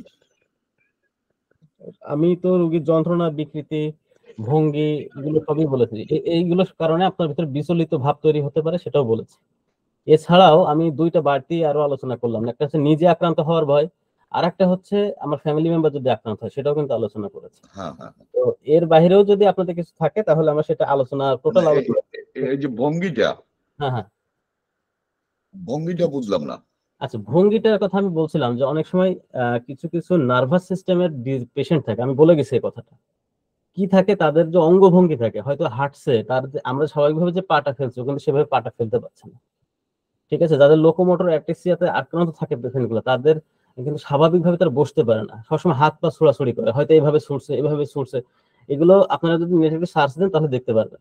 তাদের ভিতরে এই যেটা অঙ্গভঙ্গি, এটা কিন্তু অনেক সময় ভয়ের কারণ হতে পারে, যেটা কি করছে, একটা অদ্ভুত মানে ভঙ্গিমা করছে। তো এইগুলো যেন আমাদেরকে ভয়ের কারণ না হয়, আমি এটা বলেছি, আমি এবং এটা বলে গেছি। ওই ভঙ্গিগুলো আমাদের প্রভাবিত না করে আর কি। হ্যাঁ হ্যাঁ হ্যাঁ, এক্স্যাক্টলি। ঠিক আছে? তো ধন্যবাদ। আপনারা আমার সাথে এইভাবে একটু থাকলে আমিও একটু অনুপ্রেরণা পাই। আসুন আমরা সামনের দিকে আগাই। আচ্ছা। আচ্ছা, এরপরে কি রয়েছে? আমরা দেখেছিলাম ওই সময় ঘৃণা। এখন ঘৃণার অনেক বিষয় আমরা এখানে অলরেডি আগের স্লাইডে বলে ফেলেছি। বিশেষ করে দেখা যাচ্ছে ঘৃণাটা কোথায় কাজ করে মানুষের ভিতরে। আমরা সাধারণত নোংরা জিনিসগুলো দেখলে আমাদের ভিতরে একটা ঘৃণাবোধ তৈরি হয়। সেটা একটা অন্যতম কারণ স্কিন ডিজিজ, যেটা দেখা যাচ্ছে আগের স্লাইডে আমি আলোচনা করেছি। বিভৎসতা ওখানে থাকতে পারে, থাকলে আমরা ভয় পেতে পারি। ওই একই জিনিসটা কিন্তু এখানে আপনার হয়তো ভয় কাজ করছে না, হয়তো আপনি অনেক সাহসী, কিন্তু আমি হয়তো একটু দুর্বল চিত্তের, আমার ভিতরে ভয় কাজ করছে। তাহলে আমি কি নিব? হ্যানিম্যান বলে গেছেন, জেনারেল ডিরেকশন দিচ্ছেন, যার যেটা দরকার সে এখান থেকে সেটা নিব। আপনি কিন্তু ভয় নিচ্ছেন না, কারণ আপনি সাহসী, আপনি ওটা দেখে আরো আগায় যাচ্ছেন, তার কষ্টটা নিজের কষ্ট মনে করতে পারছেন। বাট আমি নার্ভাস, তাই আমি ওটা দেখে ভয় পাচ্ছি, আমি ওই স্কিন ডিজিজের পেশেন্টের কাছে যেতে পারছি না। এখন আমার ভিতরে আবার ওই দেখে ভয় লাগছে ঠিকই, কিন্তু ঘৃণা লাগছে না, আমার ভিতরে ঘৃণাবোধটা আসছে না, আরো বেশি করুণা তৈরি হচ্ছে, কিন্তু আমি ভয়ে যেতে পারছি না। আর আপনার জন্য হয়তো বা হতে পারে আপনি সাহস আছে ঠিকই, তো এটা কি হবে, কিন্তু আপনার ভিতরে একটা ঘৃণা ভাব কাজ করছে যে না, এটা কেমন একটা। হ্যাঁ, তো এই যে যার ভিতরে যেটা থাকবে, আমরা কিন্তু একই ঘটনা এটা কিন্তু বিভিন্নভাবে প্রভাব ফেলতে পারে। আমরা সেই জিনিসটা এখান থেকে, যার যেটা দরকার আমরা কিন্তু এখান থেকে সেই মানে কুসংস্কার মুক্ত মন যে বলছি, এইগুলোই কিন্তু সংস্কার, পূর্ব সংস্কার আমাদের ভিতরে আগে থেকে আমাদের ভিতরে এটা ধারণ করি যে আমি এটা থেকে ঘৃণা করি, আমার এখানে ভয় লাগে। এগুলো থেকে কিন্তু আমাদেরকে মুক্ত হতে হবে। তো আসুন আমরা দেখি যে চর্মরোগে এটা আমাদের স্বাভাবিকভাবেই একটা ঘৃণার কারণ হতে পারে, কারণ সেখান থেকে আপনার রক্ত বেরোতে পারে, সেটা চামড়াটার আকৃতি বা ওই গঠনটা বিকৃত হয়ে যেতে পারে, যেটা দেখলে এমনিতে ঘৃণার উদ্রেক হয়, পুজ হতে পারে।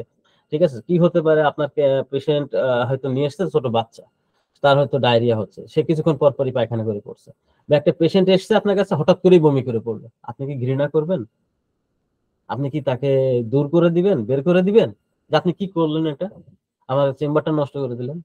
যদি এটা করেন তাহলে আপনি কিন্তু আপনার সেই ডাক্তারি যে সেবামূলক পেশা সেখান থেকে কিন্তু আপনি সরে গেলেন, হ্যানিম্যানের দেখানো পথে আর আপনি থাকলেন না। এটা কিন্তু আপনার উচিত পথ হয়ে গেল। অর্থাৎ হ্যানিম্যান স্যার আমাদেরকে এই সমস্ত বিষয়গুলোতেও কিন্তু অ্যালার্ট থাকতে বলেছেন, যেন আমাদের ভিতরে ওই জিনিসটা প্রভাবিত না করে, আমরা যেন কখনো এগুলো দ্বারা প্রভাবিত না হই। তাহলে আমাদের মূল আরোগ্য করার যে লক্ষ্য, আমাদের চিকিৎসার উদ্দেশ্য, সেটা কিন্তু সম্পূর্ণরূপে ব্যর্থ হবে। আমাদের এই যে বিভৎসটা দেখে আমরা যেন ঘৃণা না পাই। এমন হতে পারে যে আপনার যে ধরনের সরিনামের পেশেন্ট গুলো, যেমন বলা হয় যে প্রচন্ড দুর্গন্ধ থাকে, তো একটা স্কিন ডিজিজ নিয়ে আসছে, সেখানে হয়তো পচে গলে গন্ধ বেরোচ্ছে, আমি গন্ধে অত্যন্ত ঘৃণা বোধ করছি, তাহলে তো আমি তাকে তার কেস টেকিংটা নিতে পারবো না, তার কষ্টটাই অনুভব করতে পারবো না, আমি তাকে ওষুধ দিব কিভাবে? ঠিক আছে? সেখান থেকে পুজ, রক্ত এগুলো নিঃসরণ হতে পারে। তো এইগুলো দেখে যেন আমরা বিচলিত না হই, আমাদের ভিতরে যেন ঘৃণা বা ভয় কোনোটিই যেন স্থান না পায়। আজকের পর থেকে আমরা যেন সেভাবে নিজেদেরকে তৈরি করতে পারি। এরপরে কি আছে দেখুন, অর্থলোভ। অর্থলোভ খুবই একটা ভয়াবহ একটা ব্যাপার। মানুষের নিজের অজান্তেই এই জিনিসটা কিন্তু মানুষটাকে গ্রাস করতে থাকে। কিভাবে? যে আপনি দেখুন, আমরা যদি স্বাভাবিকভাবে একটু ভাবি যে আমাদের হোমিওপ্যাথি চিকিৎসক যারা, এনারা কিন্তু খুব বেশি একটা প্যাথোলজিক্যাল টেস্ট দেন না, কারণ এটা প্রয়োজন পড়ে না। কিন্তু অ্যালোপ্যাথিতে ওনারা কিন্তু সবসময় প্যাথোলজি নির্ভর। তারপরেও দেখবেন কিছু কিছু ক্ষেত্র আছে যে জায়গায় হয়তো প্রয়োজন পড়ে না। কারণ আমি নিজে দেখেছি অনেক ডাক্তার, অনেক অ্যালোপ্যাথি বিশেষজ্ঞের কাছে গিয়ে দেখেছি, কিছু কিছু ডাক্তার আছেন কোনো কথা নেই, বার্তা নেই, অনেকগুলো টেস্ট ধরিয়ে দিবেন। আবার একই সমস্যা নিয়ে অন্য ডাক্তারের কাছে গেলে উনি পেশেন্টদের প্রতি এতই আন্তরিক থাকেন, উনি বলেন যে টেস্টটা করাতে পারলে ভালো, তো আপাতত করেন, আগে ওষুধটা দিই, দেখেন কতটুকু পরিবর্তন হয়, না হলে তখন করায়। তাহলে দেখুন, একই ডাক্তারের মধ্যে কিন্তু পৃথক একটা প্রভেদ আছে। তো আমরা যেটা করতে পারি, আমাদের ভিতরে কিন্তু এই ডাক্তারি পেশাটার ভিতরে একটা মানে এই পেশাটাকে সেবামূলক পেশা বলা হচ্ছে, কিন্তু পিছনে সব থেকে কালগ্রাসী যেটা মানে কাজ করে ডাক্তারকে শেষ করার জন্য, সেটা কিন্তু এই অর্থলোভ। সেটা কিরকম হতে পারে দেখুন, আপনি বুঝছেন যে আপনার পেশেন্টটিকে আপনি এখন এই মেডিসিনটা দিলে সে কিওর হয়ে যাবে, কিন্তু আপনি উপযুক্ত ওষুধটা না দিয়ে আপনি তাকে আরো কিছুদিন ধরে রাখার জন্য অন্য ওষুধ দিয়ে তাকে লেন্দি করছেন তার আরোগ্যটা। কেন করছেন? সে যদি সুস্থ হয়ে যায় সে তো আর আপনার কাছে আসবে না, আর আপনার কাছে না আসলে আপনি ভিজিট পাবেন না, আপনি ভিজিট না পেলে আপনার ইনকাম হবে না। এই চিন্তাও যদি আপনার ভিতরে থাকে তাহলেও কিন্তু আপনি সফল ডাক্তার হতে পারলেন না। অর্থাৎ আপনাকে অবশ্যই তার যে দ্রুত আরোগ্যদায়ী যে ওষুধ সেটা অবশ্যই প্রয়োগ করতে হবে। এটা না করে তাকে ঘোরানোর কোনো অর্থ নেই, এটা বিবেক বর্জিত কাজ। এরপরে কি অপ্রয়োজনীয় পরীক্ষা নিরীক্ষা, যেটা আমি আগেই বলে ফেললাম, যে দরকার নাই আপনি তারপরেও দিচ্ছেন, কোনো প্রয়োজন নাই। আপনি বুঝতে পারছেন যে আপনার পেশেন্টকে আপনি সুস্থ করতে পারছেন, এই পরীক্ষা না করলেও চলবে, আপনি তারপরেও দিচ্ছেন কেন? যে আপনি ওই যে ল্যাবরেটরি টেস্ট যেখানে করানো হয় ওখান থেকে আপনি কিছু পার্সেন্টেজ পাবেন। তো এইগুলো যেন আমাদেরকে গ্রাস না করে। কি করছেন আপনি? অতিরিক্ত ফি দাবি করছেন, যেটা আসলে মানে সামঞ্জস্যপূর্ণ নয়। আপনি এটা দাবি করছেন। আমার তখন আমি ক্লাস 5 না 6 এ পড়ি, জানো, আমার খুব ছোটবেলার কথা। আমি যখন এই সূত্রটা পড়ছিলাম আমার ভিতরে এটাই মনে হচ্ছিল। আমি নিজে দেখেছি, সেটা অবশ্য উনি অ্যালোপ্যাথ ডাক্তার ছিলেন। মানে সে একটা পেশেন্টকে বেঁধে রাখছিল, কেন? তার যে ফি, সে ফিটা সে দিতে পারে। আপনি বলুন, এটা কোনো ডাক্তার? এটা কোনো ডাক্তারই হলো? তো আমাদের যেন মানবিকতাটা অক্ষুণ্ণ থাকে, এই বিষয়গুলো অবশ্যই আমরা মাথায় রাখবো। আবার অনেক সময় হয় কি, আমি বুঝতে পারছি না যে পেশেন্টটা আসলে কোন পর্যায়ে আছে, বা আসলে আমি ট্রাই করছি কিন্তু আমি পেশেন্টকে আরোগ্য দিতে পারছি না, কিন্তু এইটা আমি পেশেন্টকে প্রকাশও করছি না। বা কেন করছি না? যে তাহলে সে অন্য কোথাও যাবে, বা আমিও তাকে সরাসরি কোথাও সাজেস্ট করছি না অন্য কোনো বেটার ডক্টরের কাছে, ওটা তাকে আমি ছাড়ছি না। কেন? তাকে ধরে রাখছি, যে ওই যে চলে গেলে সে হয়তো আমার বদনাম করলো, বা আমার একটা পেশেন্ট সরে গেল, বা সে চলে গেলে আমার আর সে না আসলে তো তার আমি ভিজিট পাচ্ছি না। এইরকম হীনমন্যতার পরিচয়ও যেন আমাদের ভিতরে লেশ মাত্র না থাকে। আমাদের ভিতরে যেন এইটা মনে না হয় যে আমি এই পেশেন্টটাকে আরোগ্য করতে পারছি না। বা হতেই পারে আমাদের প্রত্যেকের জীবনে সফলতা ব্যর্থতা কিন্তু থাকবে। আপনার হাতে শতভাগ পেশেন্ট সফল হবে এটা কখনোই না, কারণ আমরা প্রত্যেকে জানি সৃষ্টিকর্তাই আরোগ্য প্রদান করেন, আমরা উপলক্ষ মাত্র। ফলে আমরা যেন কখনো কোনো পেশেন্টকে, আমি যখনই বুঝতে পারবো যে না এটা আমার পক্ষে সম্ভব হচ্ছে না, বা আমি যতটুকু বুঝেছি আমার সর্বোচ্চ জ্ঞান অনুযায়ী ওষুধ প্রয়োগ করে দেখেছি, রেসপন্স পাচ্ছি না, আপনি দেনান দিয়ে তাকে অন্য জায়গায় বেটার কোথাও আপনি রেফার করুন, যেন সে সুস্থ হতে পারে। এতে করে কখনোই আপনার ইনকাম কমবে না, বরং আরো বাড়বে। ওই পেশেন্ট যখন সুস্থ হবে উনি বুঝবেন যে এই ডাক্তার বিজ্ঞ ডাক্তার, উনি বুঝেছিলেন তাই আমাকে এখানে পাঠিয়েছেন। আমরা অযাচিত কাউকে ধরে রাখবো না। আমার হঠাৎ মনে পড়লো নচিকেতার বোধহয় একটা গান আছে, যে ডাক্তার তো মানে কি জানো গানটা, যে ও ডাক্তার ও ডাক্তার, এই শিরোনামে একটা গান আছে। সেখানে কিন্তু নচিকেতা খুব সুন্দরভাবে বলেছেন আসলে ডাক্তার নাকি আমরা ডাকাত। আমরা যেন ডাক্তার হই, ডাকাত নই। আসুন এরপরে কি আছে, ক্রোধ। আচ্ছা, ক্রোধটা কেমন? অনেক সময় হতে পারে যে আমাদের আমাদের চেম্বারে অনেক দুরন্ত বাচ্চা আসতে পারে, বা সে হয়তো এসে অনেক কিছু ধরছে, বসছে না, এটা ধরছে ওটা ধরছে, কোনো কিছু একটা ফেলে দিল, ভেঙে ফেললো, তখন আমাদের জন্য রাগ হয়ে গেল। তখন আমরা আসলে হয়তো আসছে তার মা, তার সমস্যা নেই, কিন্তু বাচ্চাটা চঞ্চলতা করছিল, আমরা ওই দিকে মন দিলাম, ওর মাকে আর ট্রিটমেন্ট করতে পারলাম না, বা ওই বাচ্চার জন্য হয়তো আসছে, ওই বাচ্চার আমাদের ক্ষোভ তৈরি হলো যে আমার একটা জিনিস ভেঙে ফেললো, এরকম যেন না হয়। প্রতিবন্ধী কোনো রোগী আসতে পারে, সেও তো যেহেতু সে প্রতিবন্ধী, অনেক কিছু অ্যাবনর্মাল অনেক কিছু করতেই পারে, কোনো কিছু একটা ধরতে পারে, কোনো কিছু একটা ফেলে দিতে পারে, বা হয়তো আপনি বসে আছেন, আপনার টেবিলে হয়তো একটা লাথি দিয়ে দিল, যেহেতু সে প্রতিবন্ধী করতেই পারে। কিন্তু এইগুলোতে আমরা যেন মানে আমরা যেন বিক্ষিপ্ত না হয়, আমাদের রাগটা এখানে যেন রাগের উদ্রেক না হয়। ঠিক আছে, কোনো কারণে আমার পেশেন্ট হয়তো আজকে আসছে ফি দিতে পারছে না, আমরা তার প্রতি যেন সহানুভূতিশীল থাকি, এটা যেন রাগ না করে, ওই যে ওই আমি যে ডাক্তারের উদাহরণটা দিলাম ওনার মতন যেন অ্যাটিটিউড না করে। ঠিক আছে। অনেক সময় হয় কি, যে রোগী আমার কাছে আসছে অত্যন্ত যন্ত্রণাকাতর অবস্থায়, মানে সে যন্ত্রণা সহ্য করতে পারছে না, এখন আপনি কেস টেকিং করতে গেছেন বা তাকে কিছু কথা জিজ্ঞাসা করছেন, সে এতই যন্ত্রণাকাতর যে আপনার কথাটাও তার কাছে ভালো লাগছে না। সে করলো কি, সে আপনার সাথে অত্যন্ত রাফ বিহেভ করে বসলো। আরে ধর, আপনি কিসের ডাক্তার হলেন? আমি মরে যাচ্ছি, আপনি দেখছেন আমার যন্ত্রণা কম। আপনি গেছেন কিসের যন্ত্রণা এটাই জানতে, উনি কিন্তু আপনার সাথে করতেই পারে। তা আপনি যদি সেখানে যদি দেখেন যে বিনা কারণে সে আপনার সাথে দুর্ব্যবহার করছে, আপনিও রেগে যান, তাহলে কিন্তু হবে না। আপনাকে বুঝতে হবে যে রোগী কিন্তু ইচ্ছাকৃত ভাবে এটা করছে না, সে কিন্তু তার মানে কষ্টের কারণে এটা আমাদের কাছে প্রকাশ করছে। আসলে এরপরে কি লজ্জা। তো এইটা আসলে আমরা এটা খুব গুরুত্বপূর্ণ একটা বিষয়। কারণ হচ্ছে সাধারণত আমাদের কাছে যখন কোনো পেশেন্ট আসে, বিশেষ করে ফিমেল পেশেন্ট, তাদের যৌন জীবন সম্পর্কে আমরা যেন প্রশ্ন করতে সংকোচ বোধ না করি। এখন এই সংকোচ বোধ কিন্তু দুই রকম ভাবে হতে পারে। একটা হচ্ছে আমার ভিতরে সংকোচ থাকতে পারে, আবার আমার ভিতরে যদি সংকোচ থাকে আমি তো প্রশ্ন করতে পারবোই না, পাশাপাশি আমার যে পেশেন্ট আমি কিন্তু ওনার কাছ থেকে সিমটম নিতে পারবো না। কেন? কারণ আপনি ডাক্তার, প্রথমত আপনার সংকোচ দূর করতে হবে, দ্বিতীয়ত হচ্ছে আপনি আপনার ব্যবহার দিয়ে তার সাথে ওই অল্প সময় এমন একটা অবস্থায় নিবেন, এমন একটা বিশ্বস্ততা জায়গা তৈরি করবেন যেখানে আপনার পেশেন্টও খোলা মনে আপনাকে তার কষ্টের কথাগুলো শেয়ার করতে পারে। তা না হলে আপনার পুরো কেস টেকিংটা বিফল হতে পারে। এইটা কিন্তু খুবই সেন্সিটিভ একটা বিষয়। আপনারা এই বিষয়টাতে খুবই অ্যালার্ট থাকবেন। রোগী যেন আপনার প্রতি আস্থা পায়, আবার আপনিও যেন সংকোচ বোধ না করেন। মহিলাদের মেয়েলি সংক্রান্ত বিভিন্ন সমস্যা থাকতে পারে, পিরিয়ডের সমস্যা থাকতে পারে, তার লিকোরিয়া প্রবলেম থাকতে পারে, তার ইউটেরাসের কোনো প্রবলেম থাকতে পারে।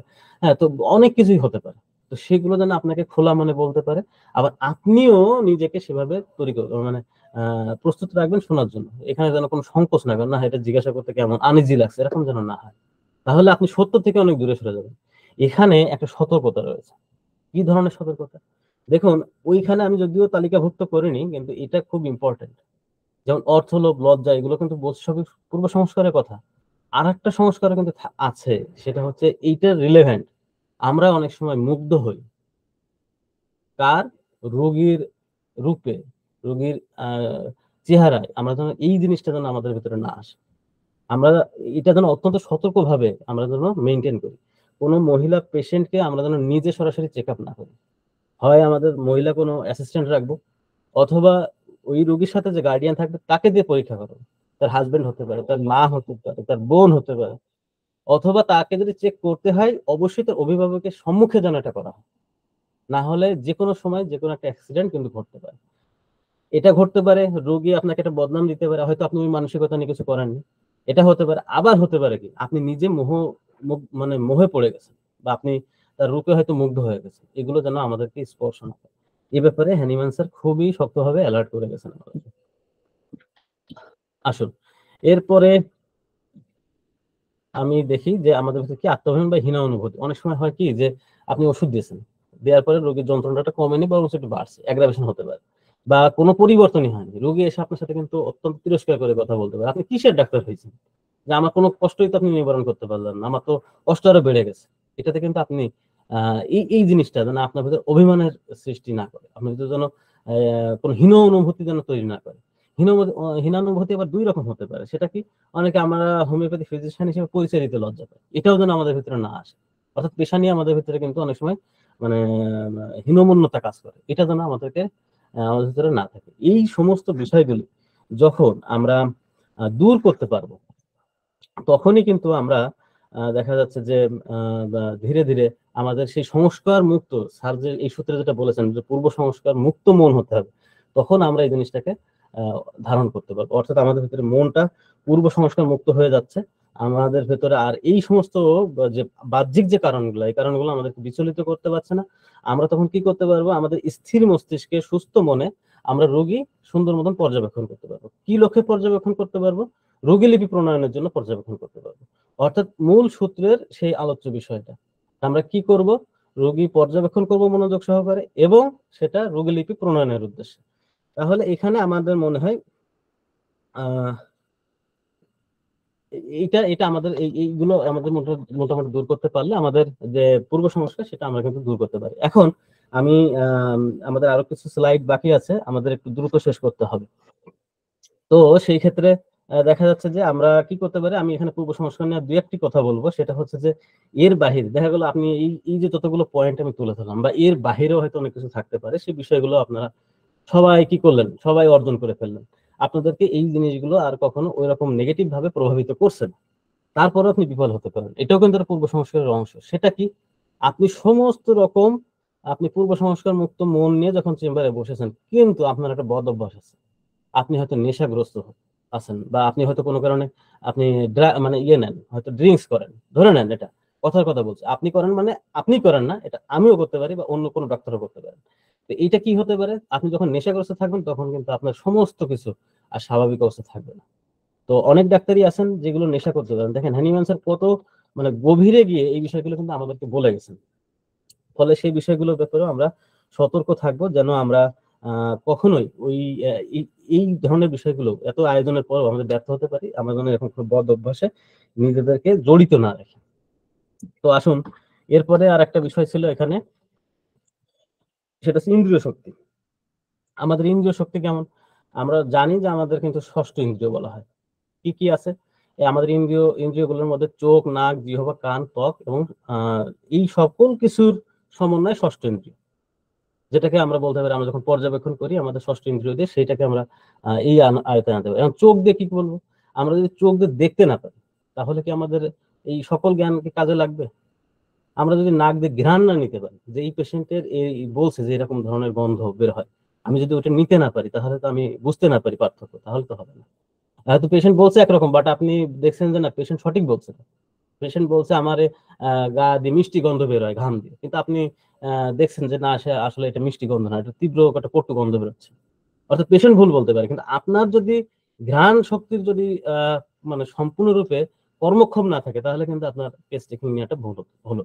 আপনার কি হতে পারে স্বাদের ক্ষেত্রে, আপনি যদি স্বাদও যদি বুঝতে না পারেন তাহলে কিন্তু হবে না। যদি আপনি টককে মিষ্টি মনে করেন, মিষ্টিকে তিতা মনে করেন, তাহলে কিন্তু আপনার জন্য এই কেস টেকিংটা বৃথা হবে।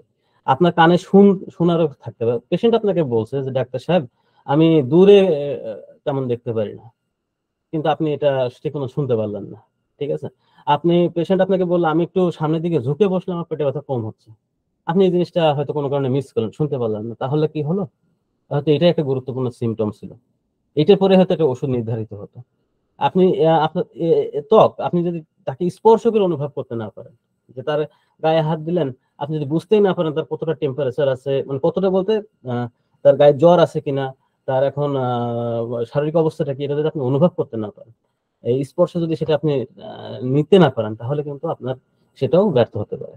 এবং এই সকল ইন্দ্রিয়ের সমন্বয় যেটা হয় আমাদের ষষ্ঠ ইন্দ্রিয়, যখন আমরা রোগীকে হাতে ধরে, চোখে দেখে, কানে শুনে, সবকিছু করে, এর বাহিরেও আমাদের কিন্তু একটা অবজারভেশন পাওয়ার আছে, যেটা আমরা কিন্তু ওই যে কি বলে থার্ড আই দিয়ে আমরা যেটা করে থাকি, তো সেইটা যদি আমাদের ভিতরে না থাকে তাহলেও কিন্তু এটা ব্যর্থ হতে পারে। অর্থাৎ এই সকল কিছুর একটা অটুট ব্যবহার আমাদের কিন্তু করতে নির্দেশনা দিয়েছেন। এটা করতে নির্দেশনা দিয়েছেন কেন? এইটা দিলে এইগুলো সমন্বয়ে কিন্তু আমাদের এটা এবং আমাদের সমস্যা মুক্ত মন যদি থাকে, তাহলে আমরা রোগী পর্যবেক্ষণ যথাযথভাবে করতে পারবো এবং আমরা কেস টেকিং সুন্দরভাবে করতে পারবো। আপনারা নিশ্চয়ই জানেন একটা কেস টেকিং কে বলা হয় সফলতার 70% সম্পন্ন হয় যদি একটা সফল কেস টেকিং আপনি করতে পারেন। আচ্ছা, আমরা একটু দ্রুত আগাচ্ছি। এবার আসি আমরা 84 অ্যাকচুয়ালি 84 এখানে একটা খুব বড় একটা সূত্র। তো এখানে আমি খুব সংক্ষেপে এটা মূল ভাবমূর্তিটা আপনাদের সামনে তুলে ধরি। সেটা হচ্ছে এখানে স্যার বলছেন এই যে আপনি এতগুলো গুণাবলী আপনার ভিতরে ধারণ করলেন, এই ধারণকৃত গুণাবলী নিয়ে এখন আপনি মিশনে নেমেছেন, অর্থাৎ আপনি রোগী আরোগ্যের লক্ষ্যে আপনি চেম্বারে বসেছেন, আপনার সকল জ্ঞান সকল প্রসিডিউর নিয়ে বসেছেন। এবার 84 থেকে এটার অ্যাপ্লিকেশন শুরু হচ্ছে কিভাবে, সেটাই উনি এই সূত্রে বলেছেন। কি বলেছেন এই সূত্রে? এই সূত্রে উনি বলেছেন যে আপনি পেশেন্ট, অর্থাৎ এটা শুরু হবে কোত্থেকে, পেশেন্ট আপনার রুমে যখন ঢুকছে তখন থেকেই আপনার কিন্তু শুরু হচ্ছে পর্যবেক্ষণটা, যে সে কিভাবে ঢুকছে, সে কি করছে, কিভাবে বসলো, এই যে এটা কিন্তু আপনার অবজারভেশন চলছে, যেটাকে আমি জাস্ট আপনাদের এখানে একটু আলোচনাটা সংক্ষেপের জন্য আমি একটু এখানে দেখিয়ে যাচ্ছি যে এই যে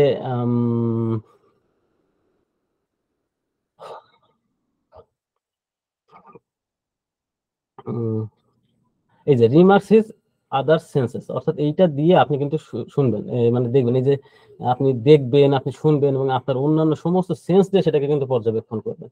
হ্যাঁ, যে রোগী আসছে, এখন এই সূত্রে কি বলছেন যখন রোগী আপনার কাছে আসবে তখন রোগী যে আপনার কষ্টের কথাগুলো বর্ণনা করবে তখন আপনি একদম সাইলেন্ট থাকবেন। এই যে এখানে বলছেন যে কিপ সাইলেন্ট, হ্যাঁ হিমসেলফ, মানে ডাক্তার এখানে সম্পূর্ণরূপে সাইলেন্ট অবস্থায় রাখবেন। কেন রাখবেন? যে ওনার কথাগুলো উনি যেভাবে বলছেন সেভাবে আপনি কিন্তু আপনার খাতায় নোট ডাউন করবেন। কিভাবে? একদম অ্যাকুরেটলি উনি যেভাবে বলছেন। দেখেন এখানে একটা শব্দ দিচ্ছে যে ভেরি এক্সপ্রেশন। ভেরি এক্সপ্রেশন মানে রোগী আপনাকে ঠিক যেটা বলছে আপনি ঠিক সেই ভাষাটাই লিখবেন। কেন করবেন? কারণ হচ্ছে যে আপনি পরবর্তীতে তাকে পড়ে শোনাবেন যে আপনি এটা বলেছেন, এগুলো সব ঠিক আছে না। এরপরে কিন্তু আপনার ইনভেস্টিগেশন শুরু হবে। পরবর্তীতে আপনি অনেক কিছু জিজ্ঞাসা করবেন, আপনার কোয়ারি যা আছে সেগুলো আপনি শুনে একটা সুন্দর একটা মালা গাঁথবেন একটা ওষুধের, সেটা পরবর্তীতে। কিন্তু এই যে কাজগুলো, অর্থাৎ কি হচ্ছে, আপনি পেশেন্ট আসলো, আপনি তখন তো পর্যবেক্ষণ করছেন, আপনি এসে পেশেন্ট যে কষ্টের কথাগুলো বলছে, যে তার কষ্ট, মানে সেটা আপনি দেখছেন, সেটা আপনি শুনছেন এবং আপনি অবজার্ভ করতেছেন এবং কিভাবে নোট ডাউন করছেন, এই যে অ্যাকুরেটলি আপনি নোট ডাউন করতেছেন। উনি যেভাবে বলছে ভেরি এক্সপ্রেশন মানে উনি ঠিক যে ভাষায় বলছে সেটা আপনি নোট ডাউন করছেন। ওই সময় আপনি টোটালি নিজেকে সাইলেন্ট রাখতেছেন, তাকে কোনো রকম বাধা দিচ্ছেন। এবং সেটাই উনি বলছেন এই সূত্রে যে রিফ্রেইন ফ্রম ইন্টারাপ্টিং দেম, তাদেরকে বাধা প্রদান ছাড়া তাদেরকে দিবেন। হ্যাঁ, বাধা প্রদান করবেন, সেটা উনি বলেছেন। কখন? যদি কিনা তারা অন্য কোনো দিকে চলে যায়, অন্য কোনো বিষয়ে তারা যদি আলোচনা করে, তাহলে আপনি তাদেরকে ওই ভিন্ন ট্র্যাকে চলে গেলে ট্র্যাকটা চেঞ্জ করে আবার তাদেরকে মূল ট্র্যাকে ফিরে আনেন। এই সময়টা এখন আপনি কিভাবে করবেন নোট ডাউনটা? আপনি প্রথমেই বলে নেবেন আপনার যে কষ্টগুলো আছে, ধারাবাহিকভাবে ধীরে ধীরে বলুন যেন আমি লিখে নিতে পারি। সেটাও দেখেন স্যার বলে গেছেন, কিপ স্লোলি, হ্যাঁ, স্পিক স্লোলি। ওনাদেরকে আপনি প্রথমে বলে দিবেন যে এই যে বিগিনিং অফ দ্য এক্সামিনেশন, অর্থাৎ পরীক্ষার আগে, অর্থাৎ রোগী যখন বলবে তার আগেই বলে দেবেন যেন ধীরে ধীরে বলে। কেন এটা করবেন? দেখেন, এটাকে বলা হচ্ছে যে ইন্টারাপ্টিং দেম, তাদেরকে কোনো রকম বাধা দিবেন না। এটাকে ফুটনোট 81-এ স্যার কিন্তু সুন্দর করে বলেছেন কারণটা কি। আপনি যে বাধা দিবেন এর কারণটা কি? কারণ কিন্তু একটাই, যে মানুষকে যখন বাধা দেওয়া হয় তখন ওই যে ধারায় সে কথা বলছিল সেই ধারায় সে কিন্তু আর ফিরে যেতে পারে না। এই জন্য বলছে does not again occur to them precisely the same manner after that. ঠিক আছে? তো সঙ্গত কারণে আমরা কোনো রকম তাদেরকে ইন্টারাপ্ট করবো না। তাদেরকে এই কষ্টগুলো বর্ণনা যখন করবেন, আমরা কোনো রকম ইন্টারাপশন ছাড়াই তাদেরকে বলতে দিব, এবং তাতে করে হবে কি আমি সুন্দর করে তাদের সবকিছু নিতে পারবো, কষ্টগুলো নিতে পারবো। ঠিক আছে? তো এরপরে আপনি এটা করলেন। এখন পরবর্তী স্লাইডে অর্থাৎ 85-এ আমরা কি জানতে পারবো? এখানে আপনি যে লিখলেন, পর্যবেক্ষণ করলেন, এবং কি কিভাবে লিখলেন সেটা কিন্তু বর্ণনা আমাদের আগের সূত্রে করেছে, যে কি আমরা একদম সাইলেন্ট থাকবো, ওনারা ওনাদের মতন বলবেন। রোগী শুধু বলবেন না, রোগীর সাথে যারা আসবে তারাও বলতে পারেন, সেগুলো আপনি সুন্দর করে নোট ডাউন করবেন। এই যে নোট ডাউন করবেন সেটাও হ্যানিম্যান স্যার বলে যাচ্ছেন কিভাবে করবেন, যে এই যে নিউ সার্কামস্টেন্স, মানে নতুন নতুন প্যারায় এটা করবেন। হয়তো রোগী বললো আমার পেটে ব্যথা এবং মাথায় যন্ত্রণা হচ্ছে খুব, আপনি লিখলেন পেটে ব্যথা মাথায় যন্ত্রণা না, পেটে ব্যথা একটু লিখলেন একটা প্যারা দিয়ে, আর একটু ফাঁকা রেখে আর একটু লিখলেন মাথায় যন্ত্রণা। কারণ আপনাকে উনি যদি না বলে, উনি যখন বলে যাচ্ছেন আপনি তো তাকে বিরক্ত করছেন না, তাকে কোনো বাধা দিচ্ছেন না, সে তার মতন বলে গেল। হয়তো উনি বলেন নাই যে পেটে ব্যথা কখন করছে, কখন কমছে, মাথায় যন্ত্রণা কি হলে বাড়ছে। উনি যখন না করবেন, তখন আপনি যখন ইনভেস্টিগেশন করবেন তখন যেন এখানে লিখতে পারেন যে মাথায় ব্যথা বেলা 9টায় বাড়ছে, পেটে ব্যথা সামনে ঝুঁকলে কমে যাচ্ছে। এই যে বিষয়গুলো, এই যে মানে অসম্পূর্ণ অনেক কথা থেকে যাবে, সেই কথাগুলো যেন আপনি লিখতে পারেন। এজন্য প্রত্যেকটা অভিযোগগুলো, প্রত্যেকটা কমপ্লেইন গুলো আপনি সত্রে সত্রে লিখবেন, এক একটা প্যারা দিয়ে দিয়ে লিখবেন, একটু জায়গা রাখবেন যেন পরবর্তীতে ওইটা সম্পন্ন করার জন্য আপনি ওখানে জায়গা পান। তো এইটা ছিল মোটামুটি আমাদের আজকের টোটাল আলোচনার বিষয়। তো এই পর্যন্ত আলোচনার যতটুকু করলাম, যদি আপনাদের এর মধ্যে কোনো প্রশ্ন থাকে আপনারা কাইন্ডলি এখন প্রশ্ন করতে পারেন বা জানতে পারেন। না হলে আমি আপনাদের জন্য খুব সহজ কিছু কথা এই আলোচনার মধ্যেই হয়ে গেছে, সেটা আমি রেখেছি, আপনাদের কাছ থেকে আমি সেটা জানবো। জি বলুন কাইন্ডলি। স্যার আমি বলতে চাচ্ছিলাম, এই যে আমরা ছোটকাল থেকে পড়ে আসছি পঞ্চ ইন্দ্রিয়, জি এখানে আপনি আরেকটা নতুন ষষ্ঠ ইন্দ্রিয় যোগ করলেন এই চিকিৎসা বিজ্ঞানে। এই ষষ্ঠ ইন্দ্রিয় বলতে কি বুঝতে পারি? দেখুন, মানে ষষ্ঠ ইন্দ্রিয়টা আপনি নিশ্চয়ই দেখেছেন যে প্রত্যেকটা ইন্দ্রিয় কিন্তু আমি ওখানে দেখিয়েছি, চোখ কান নাক ত্বক, হ্যাঁ হ্যাঁ, যেগুলো আমরা কিন্তু অভ্যস্ত। ষষ্ঠ ইন্দ্রিয় কিন্তু এটার বাহিরেও একটা ইন্দ্রিয় আছে, যেটা কিনা আপনি অবজার্ভ করতে পারেন, এটা আপনি অনুভব করতে পারেন, এটা আপনার কল্পনা শক্তি আপনাকে কিন্তু বলে দিবে, বিভিন্ন ঘটনা আপনাকে বলে দিবে যে এটা এরকম হতে পারে।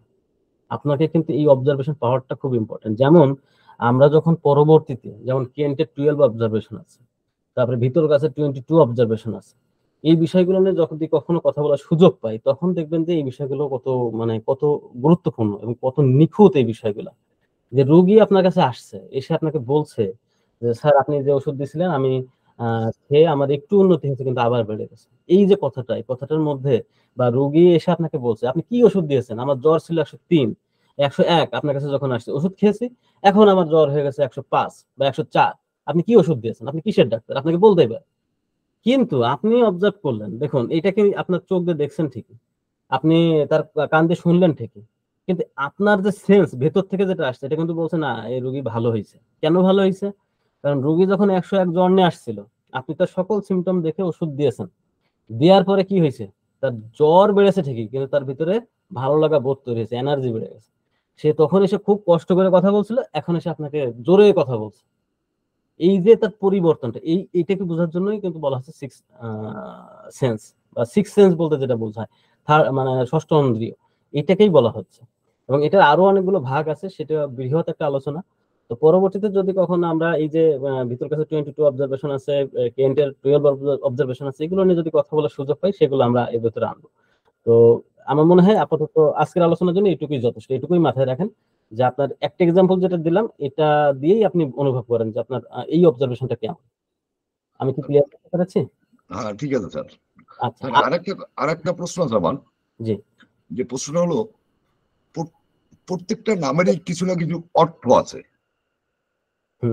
শাব্দিক, আবিধানিক, কিছু না কিছু অর্থ আছে। কিন্তু আমাদের যে স্যার ক্রিস্টিয়ান ফ্রেডরিক স্যামুয়েল হ্যানেম্যান, এর যে নামটা, এর নামের কোনো আবিধানিক বা কোনো অন্য কোনো অর্থ আছে কিনা? অনেক ধন্যবাদ আপনাকে। হ্যাঁ, মানে এরকম একটা প্রশ্ন করার জন্য এই জন্য ধন্যবাদ যে অ্যাকচুয়ালি এই ধরনের প্রশ্ন আমার নিজের মনে কখনো উদয় হয়নি। আপনি যেহেতু বলেছেন, আমি নেক্সট ক্লাসে এই বিষয়টা ক্লিয়ার করবো। যদি কিছু থেকে থাকে আমি এর ভিতরে মানে দারুণ ভাবে একটা অনুসন্ধান চালাবো। যদি কোনো তথ্য পেয়ে থাকে আমি অবশ্যই বলবো। এবং আপনাকে অনেক ধন্যবাদ যে এমন একটা প্রসঙ্গ তোলার জন্য, কারণ এটা আমি নিজেও কখনো ভাবি নাই যে আসলে এইটার কোনো অর্থ আছে কিনা। ঠিক আছে, অনেক ধন্যবাদ। আসলে আপনি দারুণ একটা কথা বলেছেন। অবশ্যই আমাদের হোমিওপ্যাথির জনক ওনার নামের অর্থটা যদি কিছু থেকে থাকে সেটা জানা উচিত। Thank you very much. ধন্যবাদ স্যার। আর কারো কোনো কথা আছে? আচ্ছা, না থাকলে অনেকটা রাত হয়েছে, তো শীতের রাত, আমি আর সময় নিতে চাচ্ছি না, আমি একটু আগাই। আপনারা অভিযোগ আছে স্যার, জি জি আপনার বিরুদ্ধে একটা অভিযোগ আছে। বলুন। অভিযোগটা যেহেতু আমরা 83 নম্বর সূত্র থেকে শুরু করছি, জি, যে সময়টুকু আমার 83 নম্বর সূত্রটা খুব ভালো লাগছে আপনার কাছে, জি জি, কিন্তু এর থেকে এরপর যে 84 নম্বর সূত্র এবং 85 নম্বর সূত্রটায় যে আপনি সময়টা দিলেন, এটা আমাদের জন্য খুব কম হইল আর কি। আচ্ছা, এই ক্ষেত্রে আমি একটা কথা আপনাদের ক্লিয়ার করি। আমার এটা প্রথমে বলা উচিত ছিল। সেটা হচ্ছে কি জানেন, আমি এটা বলতে চাইছিলাম, আলোচনার এসে ভুলে গেছি যে আমি এমনটা করি নাই যে 84 নম্বর সূত্রটাকে আমি শর্টকাট করেছি সময়ের অভাবে। না, আমি মূল কথাগুলো বলে গেছি, কিন্তু একটু মানে একটু স্পিডলি। এখানে এখানে আমি একটু শেষ করি।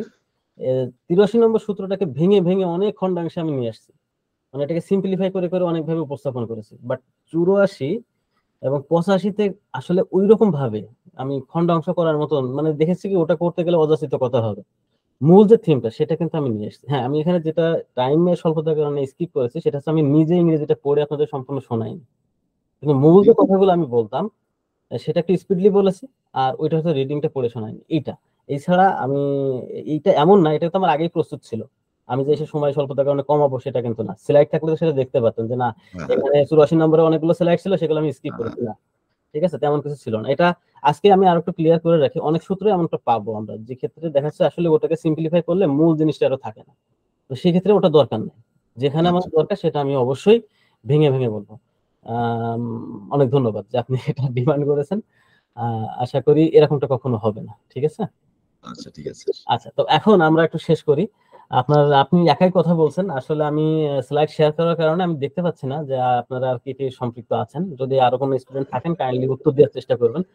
যে এখানে আমি জাস্ট সিম্পলি 10টা প্রশ্ন রেখেছি আপনাদের সাথে, আপনারা একটু উত্তর দেওয়ার চেষ্টা করবেন। সেটা হচ্ছে প্রথম প্রশ্ন, অর্গাননের কয়টি অংশ? আপনারা নিশ্চয়ই দেখতে পাচ্ছেন। 2টি অংশ স্যার। 2টি অংশ, ভেরি গুড, 2টি অংশ। আচ্ছা, এরপরে অর্গাননের অংশ কোন কোনটি? আমি কিন্তু এটা আমার যে ভাগ, এখানে আমি যে ছকটা দেখিয়েছিলাম ওখানে কিন্তু ছিল introduction and organon proper. Sir introduction of organon proper হচ্ছে, আর থিওরিটিক্যাল এন্ড অর্গানন প্রপার।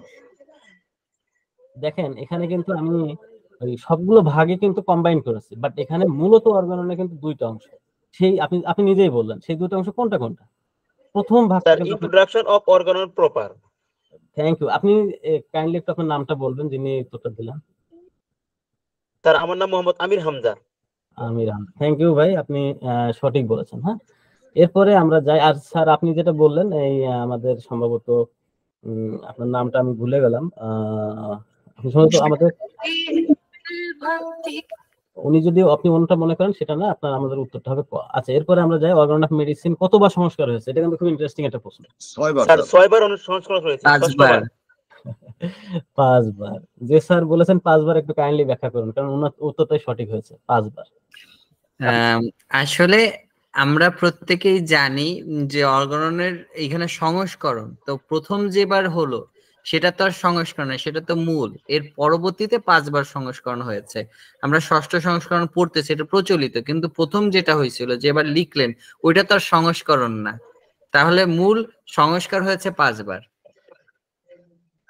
ধন্যবাদ স্যার। এখানে 5 বার। স্যার লেখার বেলায় তো প্রথম সংস্করণ, দ্বিতীয় সংস্করণ, তৃতীয় সংস্করণ, প্রত্যেকটা ক্ষেত্রেই এটাই কিন্তু মনে হয় যেন।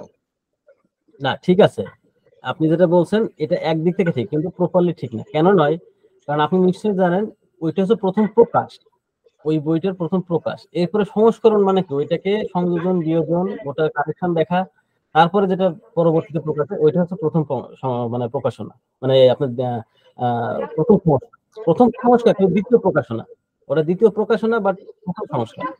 সেই হিসাবে সংস্কার হয়েছে আমাদের অর্গাননটা, কিন্তু 5 বার সংস্কার হয়েছে, 6 বার। এখানে আমি একটা উদাহরণ দিতে পারি, যেমন আমাদের গ্রাউন্ড ফ্লোর আছে, এরপরে আমরা কি করি, আমরা first floor, second floor, third floor, fifth floor বলি, তদ্রূপ গ্রাউন্ড ফ্লোরটা তো আমরা বলছি না। তো ওইটার এইভাবে আমি উদাহরণটা ওই হিসাবে বলছি যে ফার্স্ট যেটা সংস্করণ হয়েছে পরবর্তীতে আরো 5 বার সংস্করণ হয়। আমরা মূল ষষ্ঠতম যে সংস্করণটা পাচ্ছি অর্গান অফ মেডিসিন, তার আগে আমরা বলা যায় যে সংস্করণ হয়েছে মূলত 5 বার। আপনি একটা দারুণ উদাহরণ নিয়ে এসেছেন, অনেক ধন্যবাদ। যে আমরা যে লিফটে যখন উঠি তখন কি হয় দেখুন তো, যখন আমরা দোতলায় যাচ্ছি আমরা কিন্তু লিফটে ক্লিক করছি 1-এ, যখন আমরা 3 তলায় যাচ্ছি বা তখন কিন্তু আমরা ক্লিক করছি 2-এ। আমরা মুখে বলছি 3 তলা, বাট ওটা কিন্তু ফ্লোর নাম্বার 2। তো এটা 1 আসুন আমরা একটু আরেকটু সামনের দিকে আগাই। যে সরি, এটা তো অর্গান অফ প্রপার। এবার দেখুন আমি প্রথমে বলছিলাম অর্গানের কয়টি অংশ, এবার বলছি অর্গান প্রপারের কয়টি অংশ। মনে আছে অর্গানন প্রপারের কয়টি অংশ? না মনে নাই। এটারও 2টি অংশ। স্যার অর্গান অফ প্রপারের মনে নেই। আচ্ছা, এটা হচ্ছে 2টি অংশ। এটা হচ্ছে থিওরিটিক্যাল পার্ট 1 থেকে 70 নম্বর, যেটাকে বলছে থিওরিটিক্যাল পার্ট, আর একটা practical practical part. 291।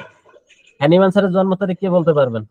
10 April 10 April 1755। Right, আপনাদের দুইজনকে অনেক ধন্যবাদ, আপনারা সঠিক বলছেন। আচ্ছা, স্যারের মৃত্যু কত তারিখে? 2 জুলাই 1843। দেখা যাক, আপনি একদম সঠিক বলেছেন। আসুন, পূর্ব সংস্কারের উপাদান কোন কোনটি মনে আছে কারো? পূর্ব সংস্কারের উপাদান কোন কোনটি? ভয় ও ঘৃণা। স্যার ভয় ও ঘৃণা। রাইট, আপনারা খুবই মনোযোগ সহকারে যে ক্লাসটা করেছেন এটা কিন্তু তার নমুনা। এবং এটা আপনাদের কিন্তু যে এটা থাকবে, ওই যে পারফরমেন্স যে অপশনটা আছে আপনাদের মূল্যায়নের ক্ষেত্রে পরীক্ষার সময়, তখন কিন্তু এটা অনেক গুরুত্ব পাবে। তো এরপরে আমরা একটু আসি যে হোমিওপ্যাথি ডাক্তারের নিচে, আগে থেকে দিয়ে দিলাম, ডাক্তারের নিচের কোন নিচের কোনটি শক্তিশালী অবৃক্ত থাকতে হয়? দৃষ্টিশক্তি। স্যার ইন্দ্রিয় শক্তি। স্যার ইন্দ্রিয় শক্তি। রাইট, ইন্দ্রিয় শক্তি। আমাদের দৃষ্টিশক্তি তো আসলে ইন্দ্রিয় শক্তিরই একটা অংশ, ঠিক আছে? ইন্দ্রিয় শক্তিরই একটা অংশ, কারণ আমরা নিশ্চয়ই পড়েছি যখন এদিকে দেখালাম ইন্দ্রিয় শক্তির মধ্যে চোখ আছে, আমাদের ত্বক আছে, কান আছে, নাক আছে, জিহ্বা আছে, এগুলো হচ্ছে ইন্দ্রিয় শক্তির অংশ। সঙ্গত কারণে আমাদের ইন্দ্রিয় শক্তিটা শুধু দৃষ্টিশক্তি এটা শক্তিশালী বা অবিকৃত থাকলে হবে না, পুরো ইন্দ্রিয় শক্তিটাই আমাদের শক্তিশালী অবিকৃত থাকতে হবে। আচ্ছা, এরপরে কি রয়েছে? রোগী কিভাবে তার কষ্টের কথা বর্ণনা, রোগীকে কিভাবে তার কষ্টের কথা বর্ণনা করতে দিতে হবে? বিশ্রাম দিয়ে দিয়ে, বাধাহীন ভাবে, খুব দ্রুততার সাথে, একটিও না। স্যার বিশ্রাম দিয়ে দিয়ে, বাধাহীন ভাবে। বাধাহীন ভাবে, অবশ্যই বাধাহীন ভাবে। আমি বলেছিলাম কিন্তু যে কোনো সময় ইন্টারাপশন করব না, তখন ইন্টারাপশন করব যদি কিনা রোগী তার মূল কষ্টের ট্র্যাক থেকে অন্যদিকে সরে যায়, কথার ট্র্যাক থেকে অন্যদিকে সরে যায়। রোগীকে বাধাহীন ভাবে কথা বলেছি, আমি সম্পূর্ণ সাইলেন্ট। সর্বশেষ প্রশ্ন, রোগীর কষ্টের বর্ণনা কিভাবে লিখতে হবে?